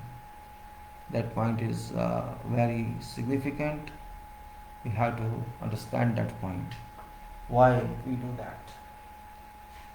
Expomet is actually trade name. I should not say this is Expomet, but actually full form is expanded material lengths. Expanded material lengths.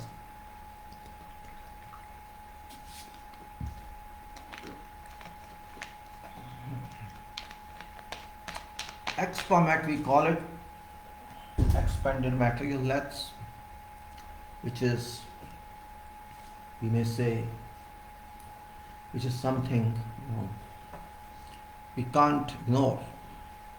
It is used both internally as well as externally.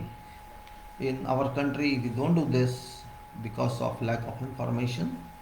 But I'm not saying that that will give solution to all problems, but at least effects of adverse impacts on that mortar or plaster material shall remain within that area bound by Expomet U section.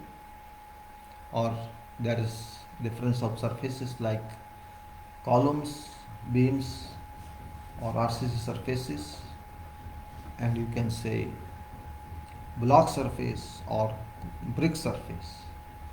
These are differential surfaces having differential properties.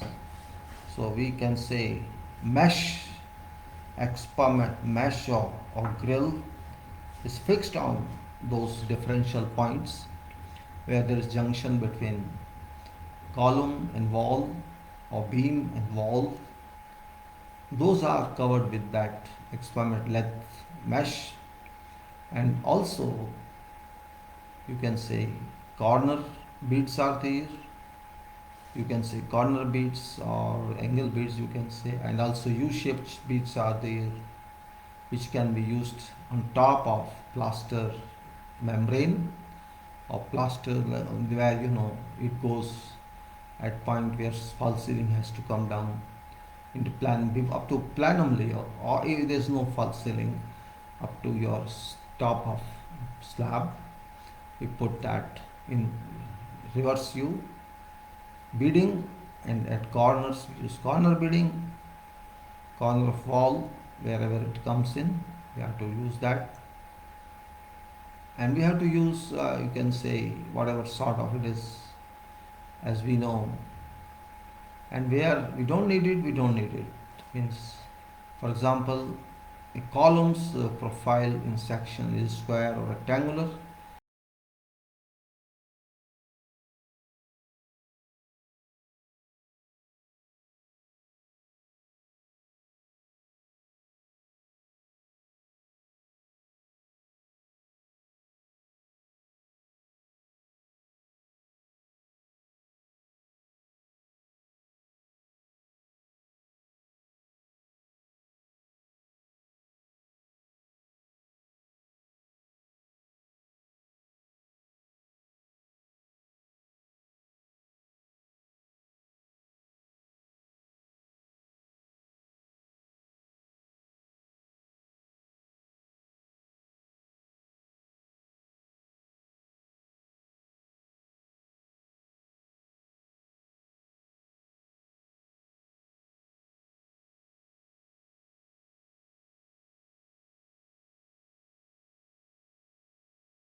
That is what I should say. Raised flooring, actually, I'm interested in discussing with you. It's not flooring finishes, raised floor.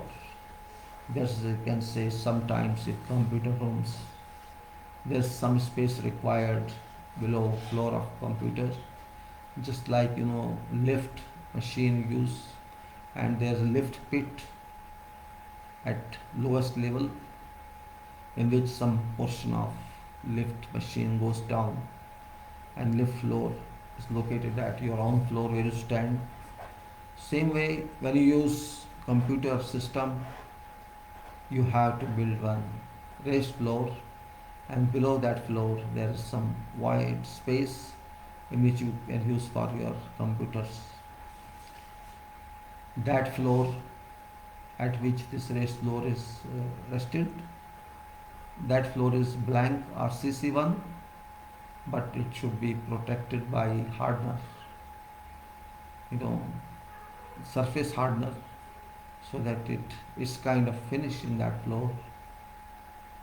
And also, you can say, floor is raised from that down one to actual floor level, and that floor is not exactly structural floor, it's computer floor with a kind of framing.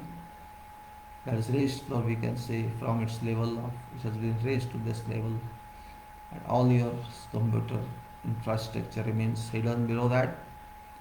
So that was my point of raised floor. I will explain later on, because it's only preliminary explanation herein. And then blast doors, a very important item. What is blast? You cannot generalize it. It's very, very important item. What's blast? Blast.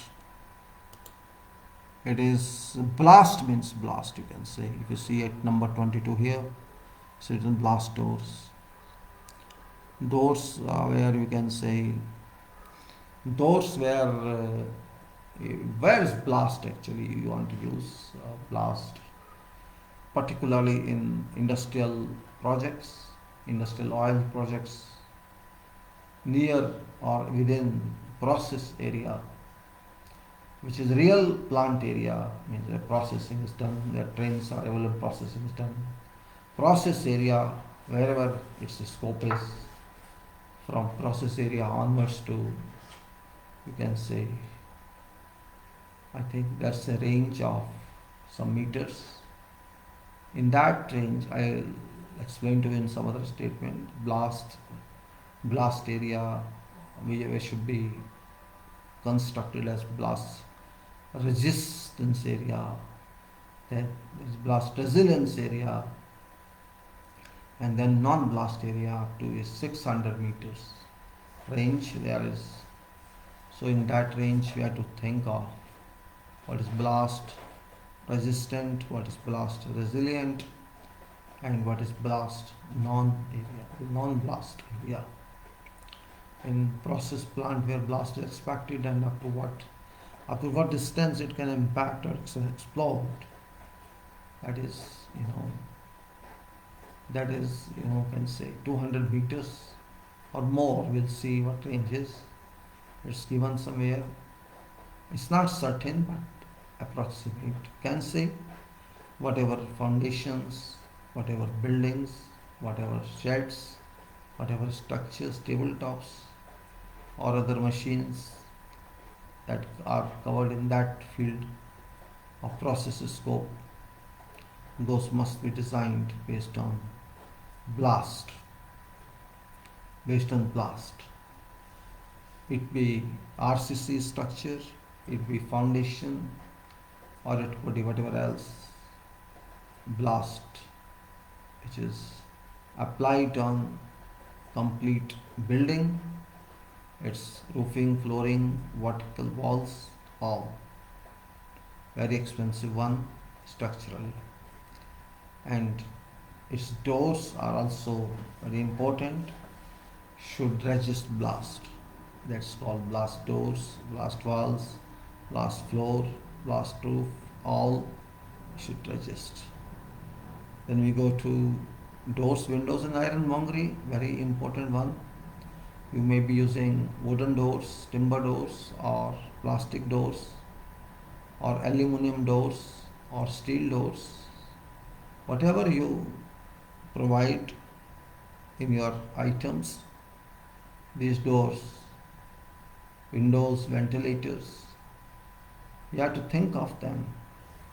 These days, because of absence of trees, timber doors are equal to negligible requirement.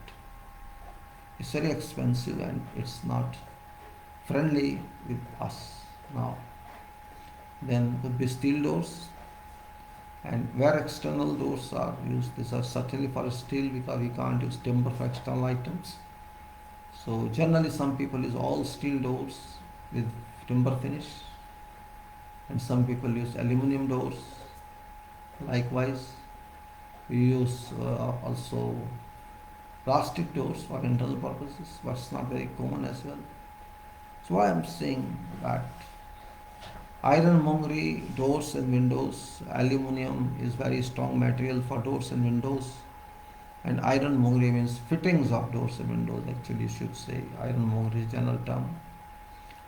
All tower bolts, handles, escutcheons, locks, handles. You may say kick plate, whatever. Beads, though beads are manufactured, these are prepared on site, but I'm talking of ironmongery. We generally call it ironmongery or hardware, you can call it. You can also call hardware. Bottom bolts, tower bolts, and all fitting hinges, or hydraulic stopper. Whatever you can say, kick plate I told already. Then you can say, specific locks or long handles, key, mortise lock. Very important lock is mortise lock.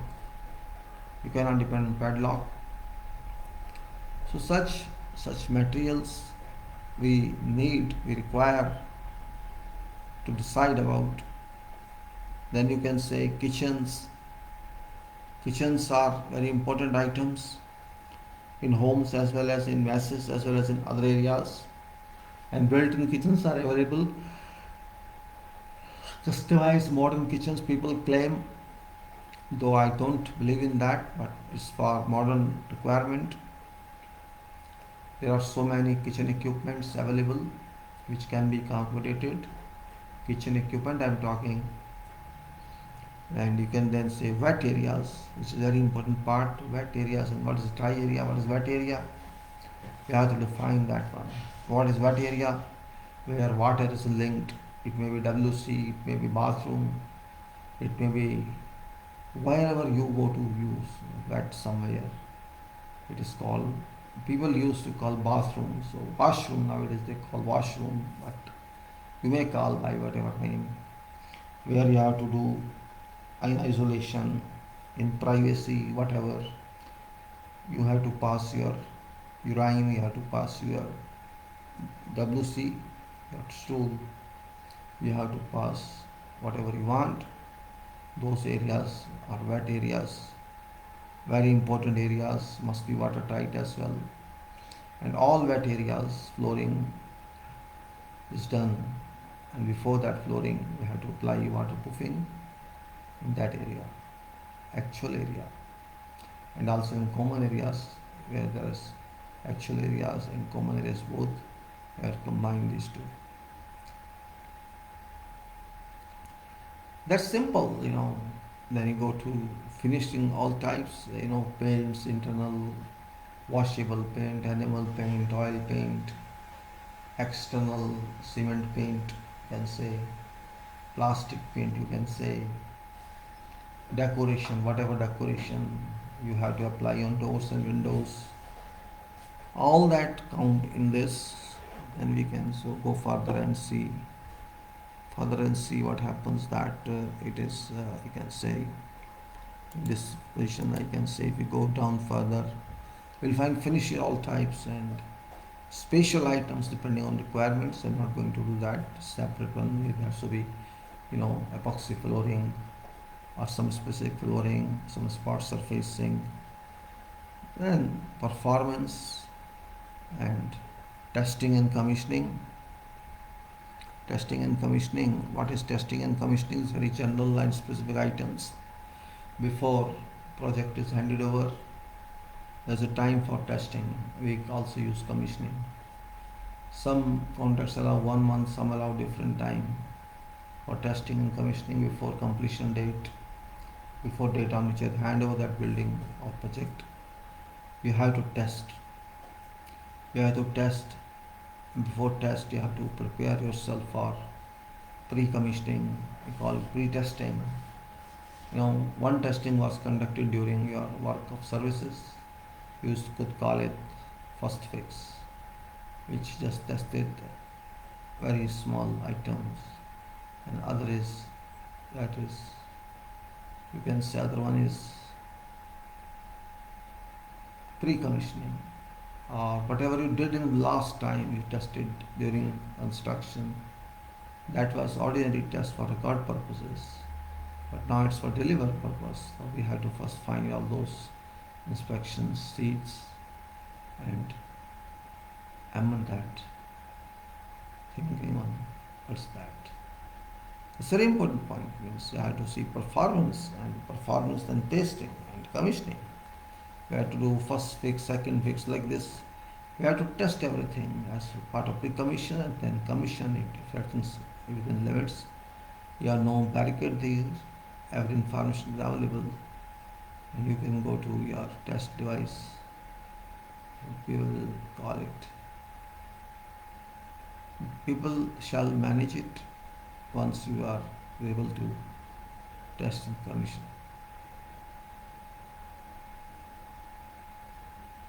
Testing and commissioning is done for 1 month continuously when all services are on.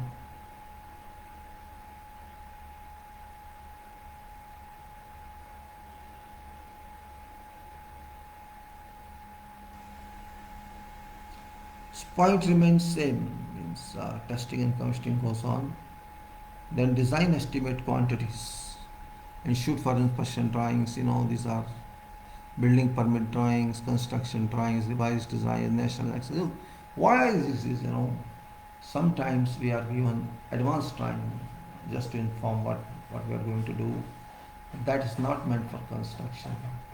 That should be for information only.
Mm.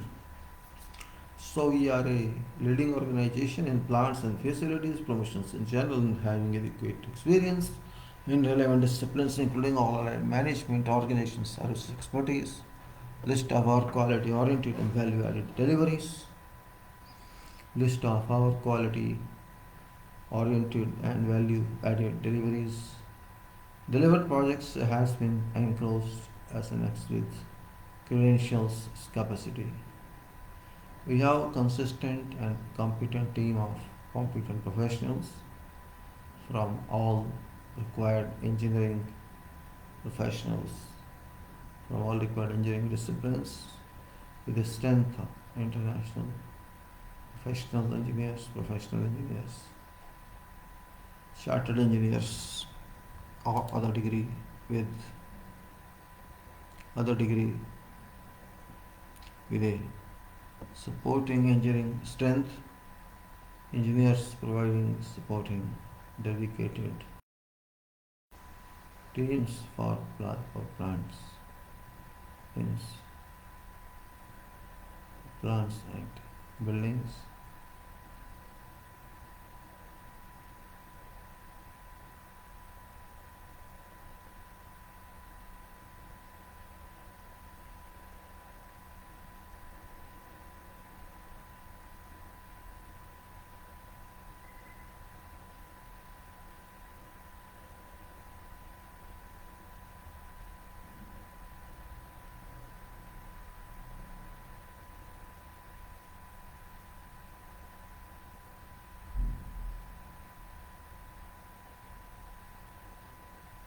So we can say supervision, execution, prosecution for getting best possible product works deliveries related to plants, products, works deliveries related to plants and buildings, and allied structures and infrastructures, including landscape architecture.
but commitment is null, then that leadership is hollow.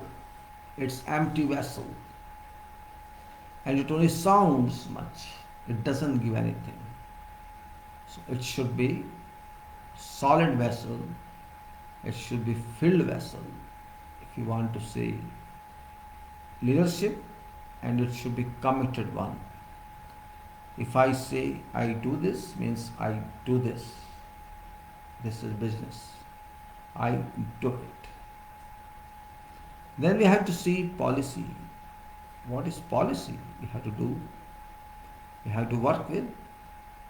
And then organizational role, responsibilities and authorities.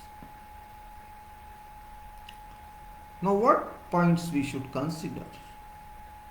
Let us think of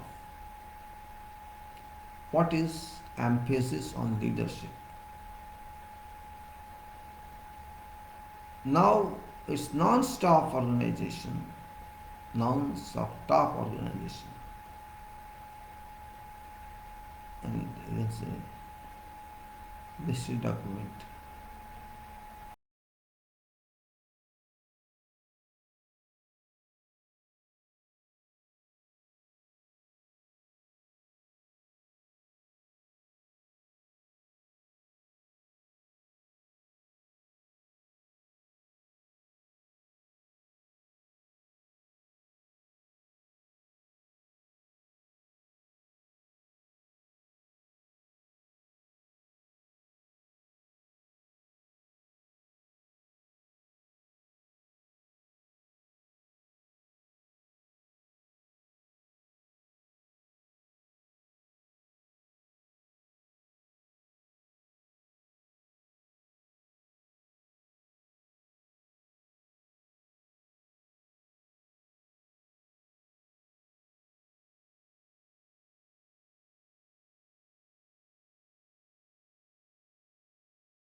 Leader must know methodology or method statement of every activity, and if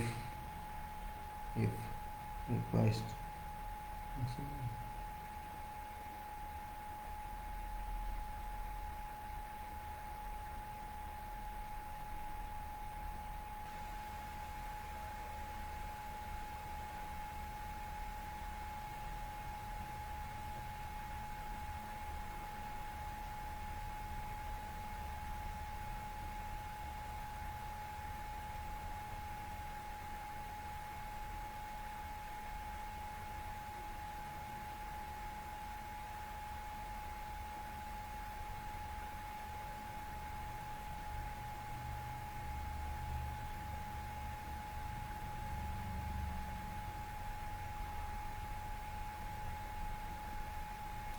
Then you can say leaders must know methodology of every activity and that's missed or delayed about what results a mistake shall bring to project. It doesn't necessarily require running project details, but has to keep surveillance of the whole project to know about how to achieve more and more progress to expedite its operations for reaching all milestones. Leaders should arrange all resources to working management prior to its defined or appointed date on schedule to arrive on site so that work could be fast tracked. Leader is required to induct enthusiasm into all staff level and workforce to enable all working on project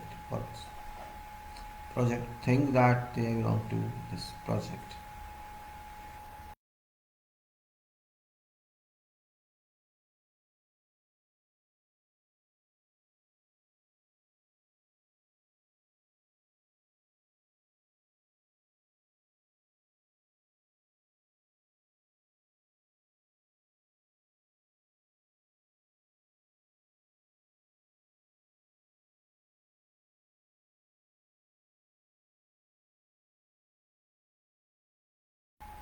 Pride in working on project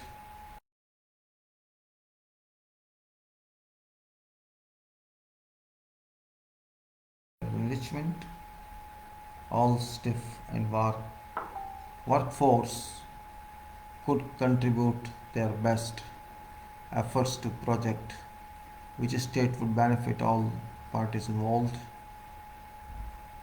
That enthusiasm, that you can say spirit must be available with employees. And leaders belonging to both company, organization and prime contractor are required and expected to work very closely as integrated to project organization, bring external home.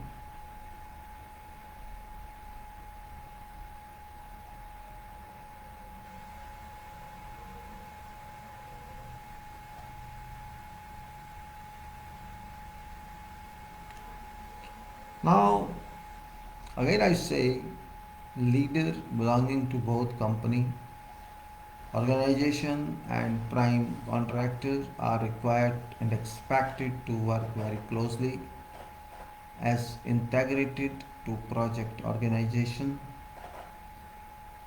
which cooperation to project organization, which cooperation would bring project execution and prosecution of all activities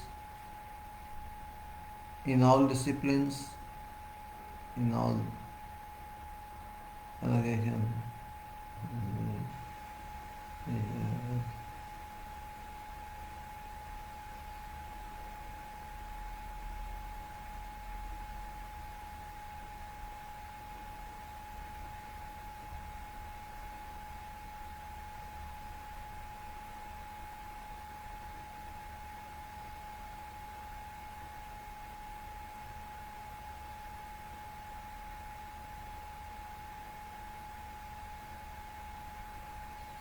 Then you can say leader must conclude.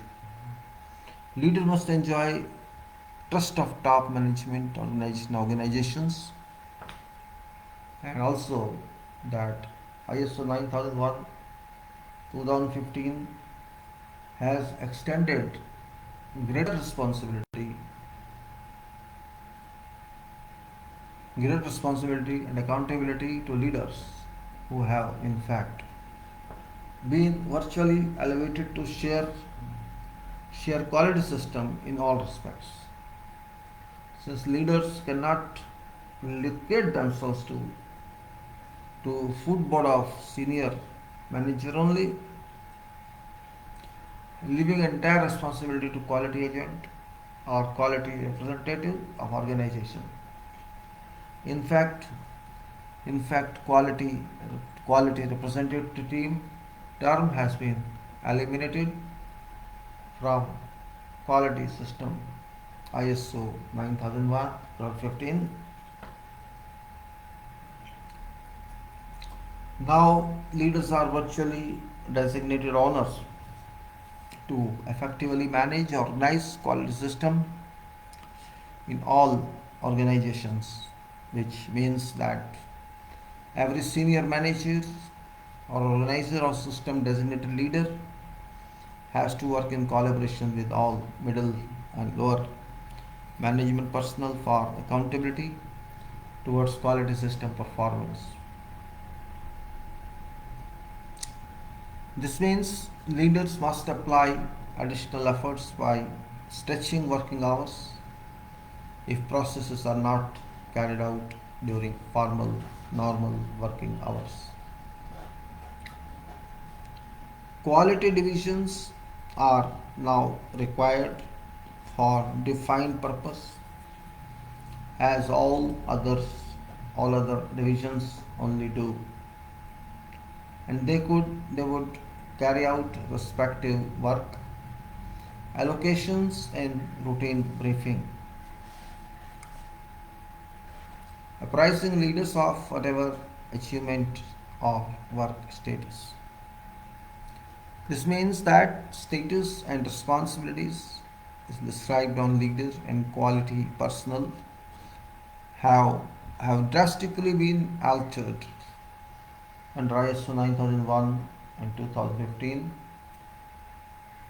to an extent that leaders cannot escape lead accountability when some account or non-compliance is reported. Uh, all divisions, all divisions partners in all organizations involved on project are heads and leaders to their respective sections, such as pre-designs, designs, estimation, contracting, planning, purchasing, execution, safety, quality, site controls, engineering services, contract valuation and approvals, etc. Policy devised by top organization management and leaders is that design work should be done right first time every time, keeping in considerations all design and engineering factors in all respects as directed by FEED, while site work as well as should be done right first time every time, avoiding reworks to a maximum extent possible. Though it has been experienced that many reworks are carried out on various facilities, construction sites due to various reasons involved. Site work should be allotted to right competent personnel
Then you can say after this, what should be affected error free or defect free in scheduled time with required degree of competency and acceptable compliance. Required attempt has to be made to do all work error free or defect free to a maximum extent possible. Organization has devised various levels of positions such as top management organization, middle level seniors, and has detailed assessment rate.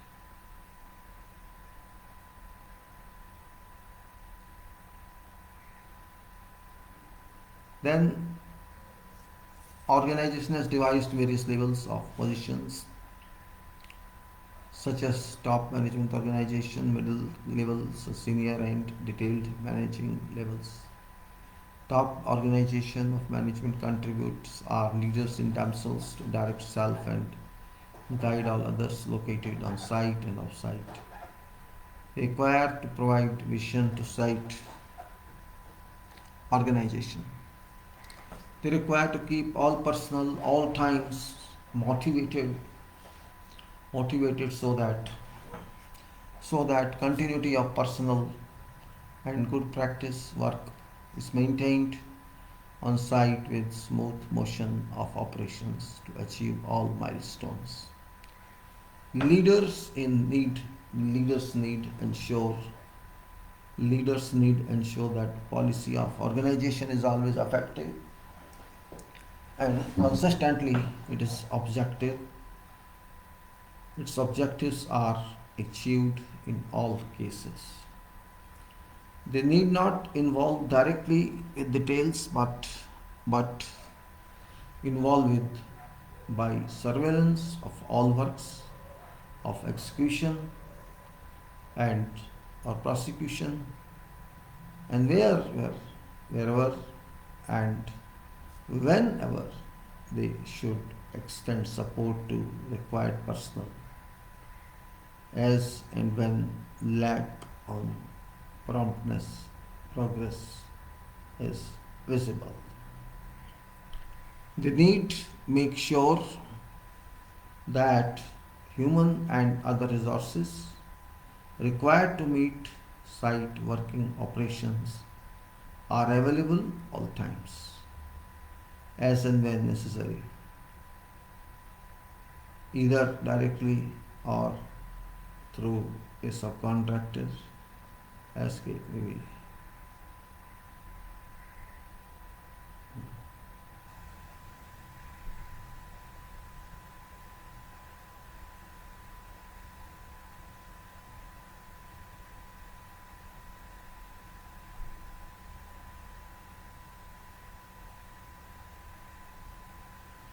Then we can say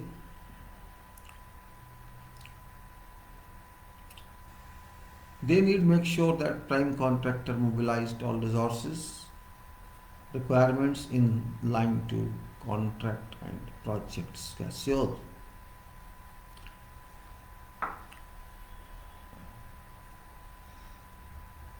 They need make sure that human and other resources required to meet site working operations are available all times, as and when necessary, either directly or through subcontractors, as case may be. Need make sure they need make sure that prime contractor mobilized all subcontract all subcontractors. There is yes.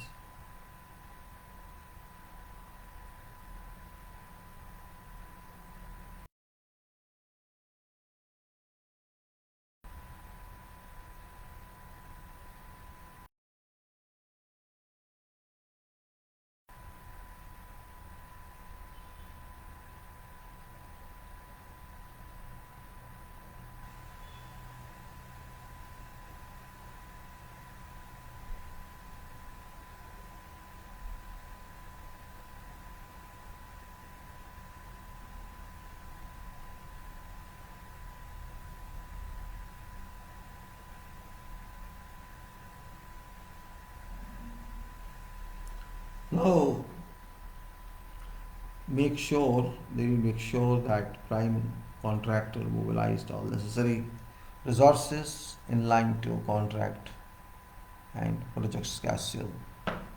They need to ensure that all contractors' personnel at all levels know about respective job description, activities which must be presented or produced in descriptive writing, and also descriptive. Uh,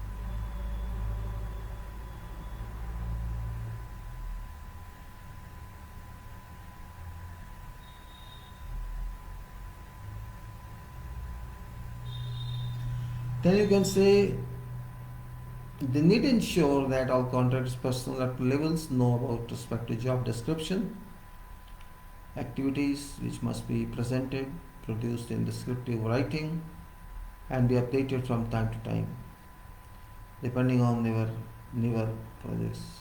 Hello.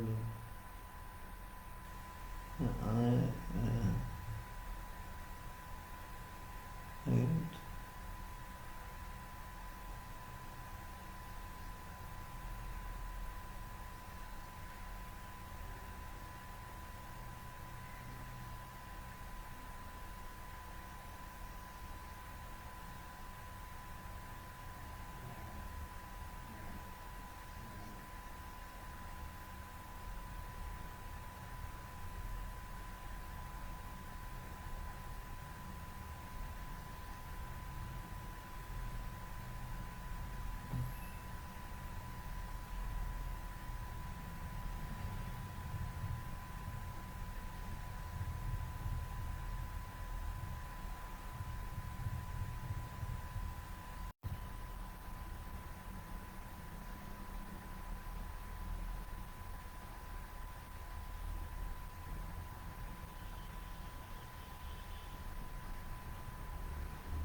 Then of course we have to see what we can do.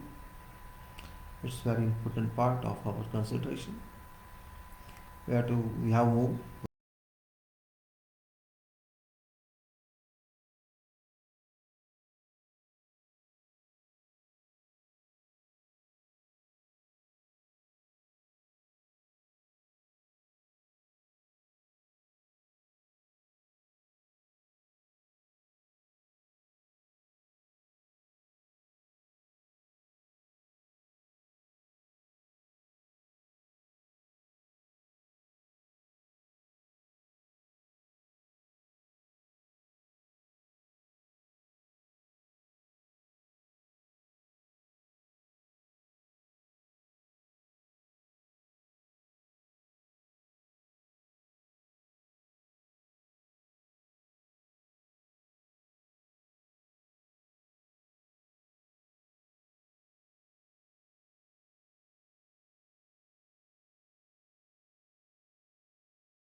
Then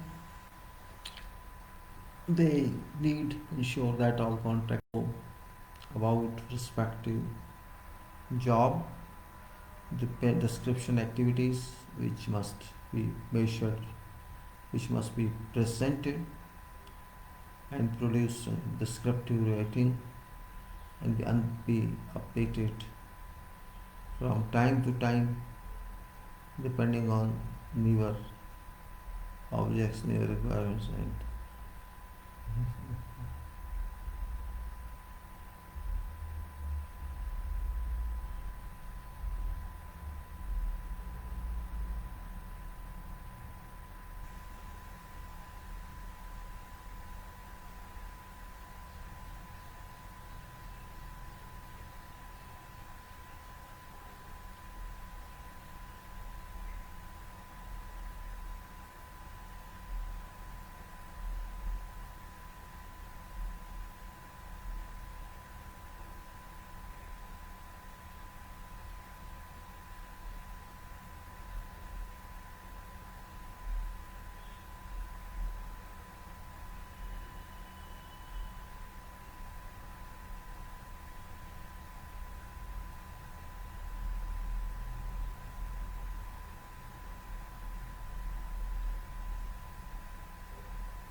Also, you can say, son, you say they need to ensure all contractors person only will know about respective job description, activities which must be presented, produced in descriptive writing, and be updated from time to time, depending on your projects and due to added responsibility.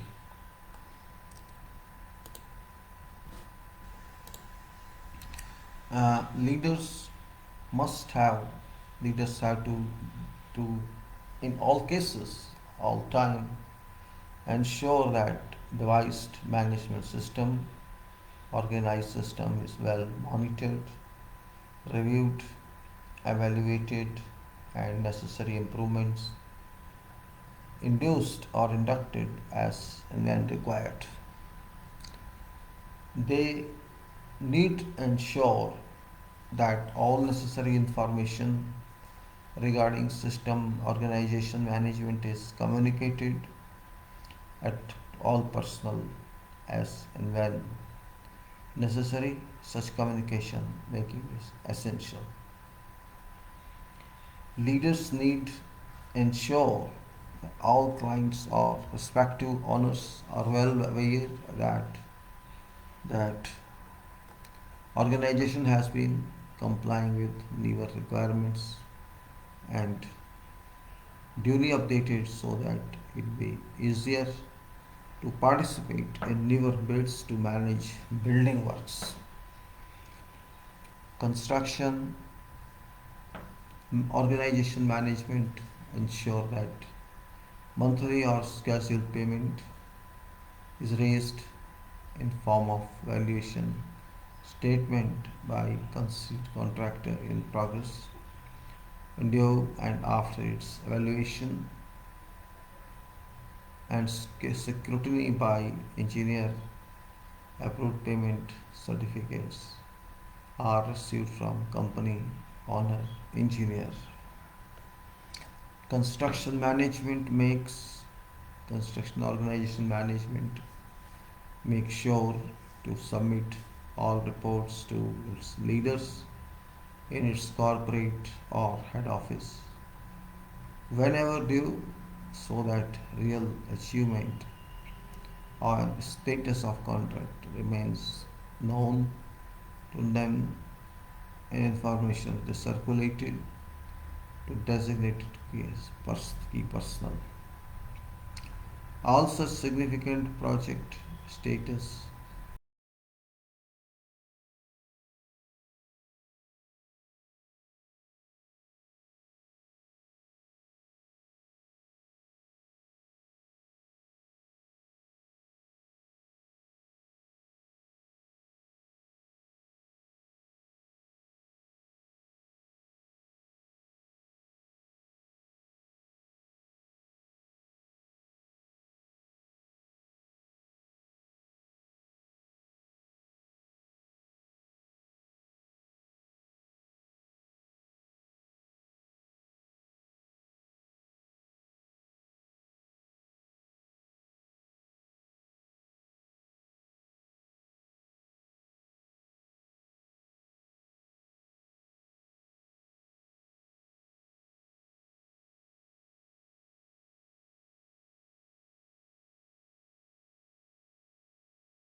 That's main point.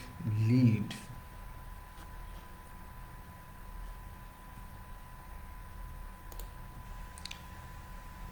If cannot lead, no purpose of leadership.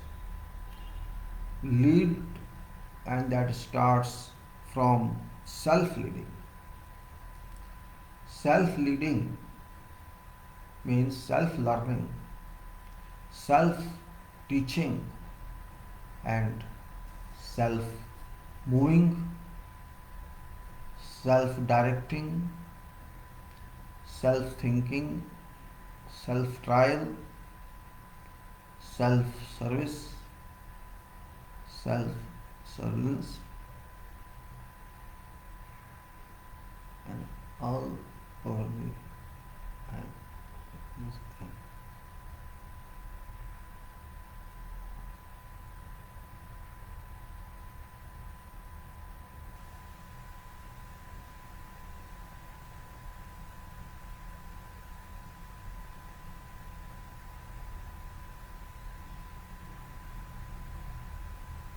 leadership is not a kind of definition only. You cannot constrain, you cannot capture leadership just in written definition. It's only for purpose of indicative guidance that I explained the role of leader. But leadership has wide functions, wide implications. You can say extreme responsibility. I divided this leaders in 40 statements. It's because maybe last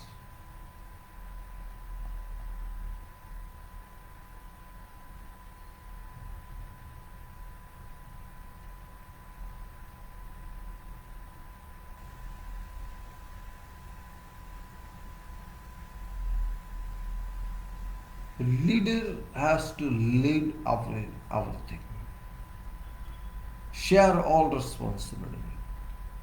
Even if juniors do some mistake, responsibility must be shared by leaders, and that is called leadership. Lead mind, lead contemplator, lead,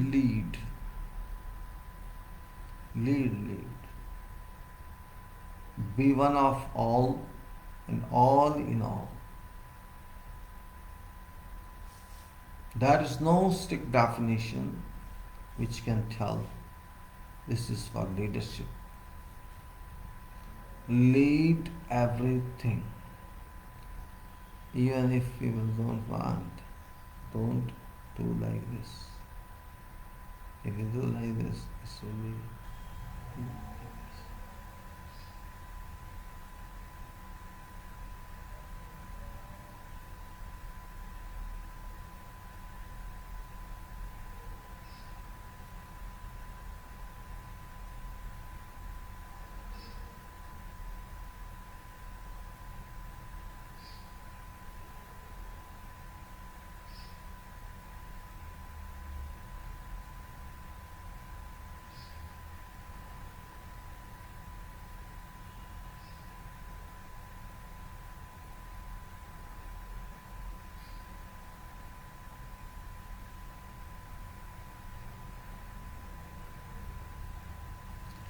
So, role of leadership cannot be constrained into something, into something, some cage. You cannot say you can put leader in some cage. Leader is leader. He has to lead and only lead. Otherwise, there is no meaning for leader if can't lead. Now, leadership we'll see later on. Clause 6 is planning, which is very important phenomenon, very important system. Planning, planning, everything is done by planning. Everything. So planning is in itself be a role.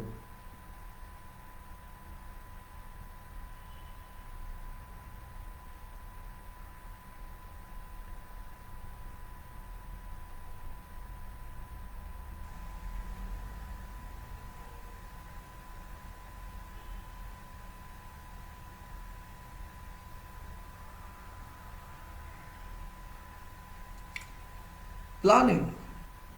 What is planning? What is planning and what does it mean? We have to understand that point. What is planning? You might have heard planning, national planning, international planning, international bodies that plan, and national plans, governments plan,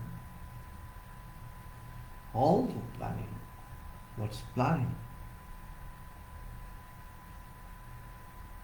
Is it useful? Is it? It's this decided to plan? Yes, no, no, no, sorry.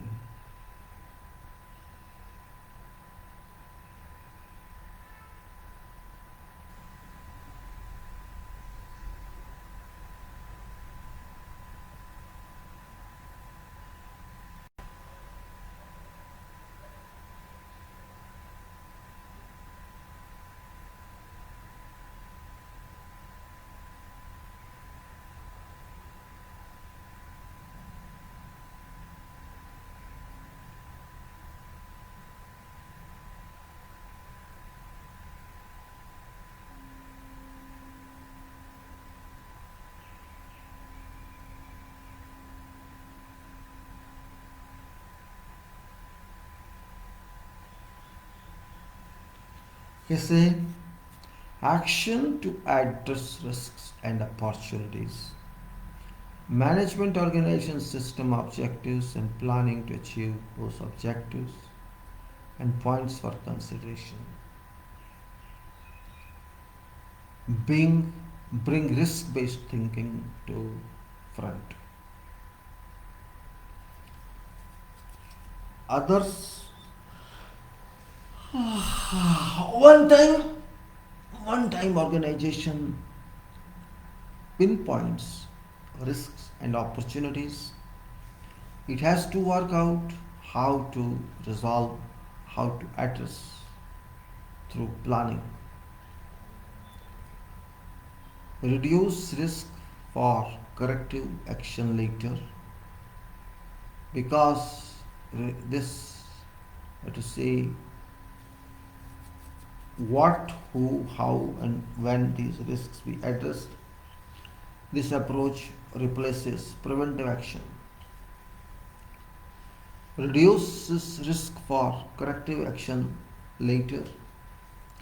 Objectives of organization management system should be measurable, communicated, aligned to management organization system, policy, and incumbent right.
You can say that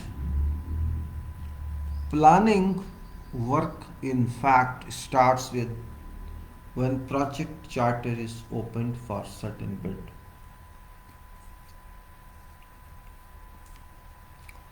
Much has been stated about project charter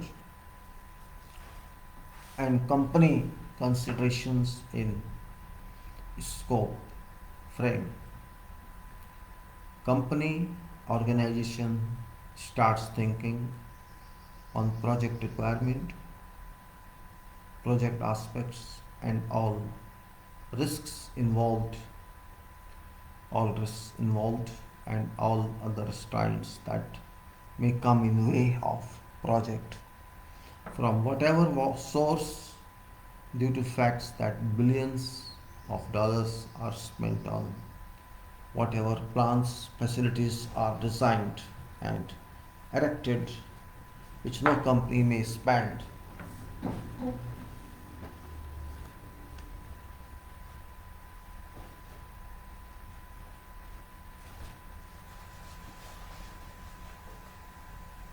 No company may spend. Let me just one please hold on to this.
Sanctioned by state or other available current business expenditures, which may not allow additional plant facility business currently for a specific period of few months or years, depending on company, organization, funding potential. Once company organization decides on its charter to go for project, formal planning commences with immediately with naming team head, project manager or leader, so that top key head lead personnel would share all ins and out of that project. Charter writes Charter writes all details relevant to project, its funding sources and all stakeholders involved. All risks should have been considered in all respects prior to agreeing on charter for doing project, irrespective of whether or not it is effective. What it says, all risks should have been considered in all respects prior to agreeing on charter for doing project, irrespective of whether or not it is affected. What points can be considered risks in facility construction, facility management? Not easy to list out in one go. ISO 9001-2015 requires to think in terms of risk organization management virtually, and not just risk prevention. Every risk and restraint should be studied in details to sort out relevant adverse imposing factors and to work out to eliminate those factors or to overcome them prior to risk starts entering into project life. And also such state of risk analysis can lead to get opportunity to expand business. Leaders must be Leaders must, by virtue of their valuable experience, post-academic qualification, understand what risk would be encountered on such project and what are possible resolutions to remove these risks prior to these positions in on project progress. Risks can occur on various profiles which can be forecast, analyzed and understood easily by experienced and pragmatic professionals.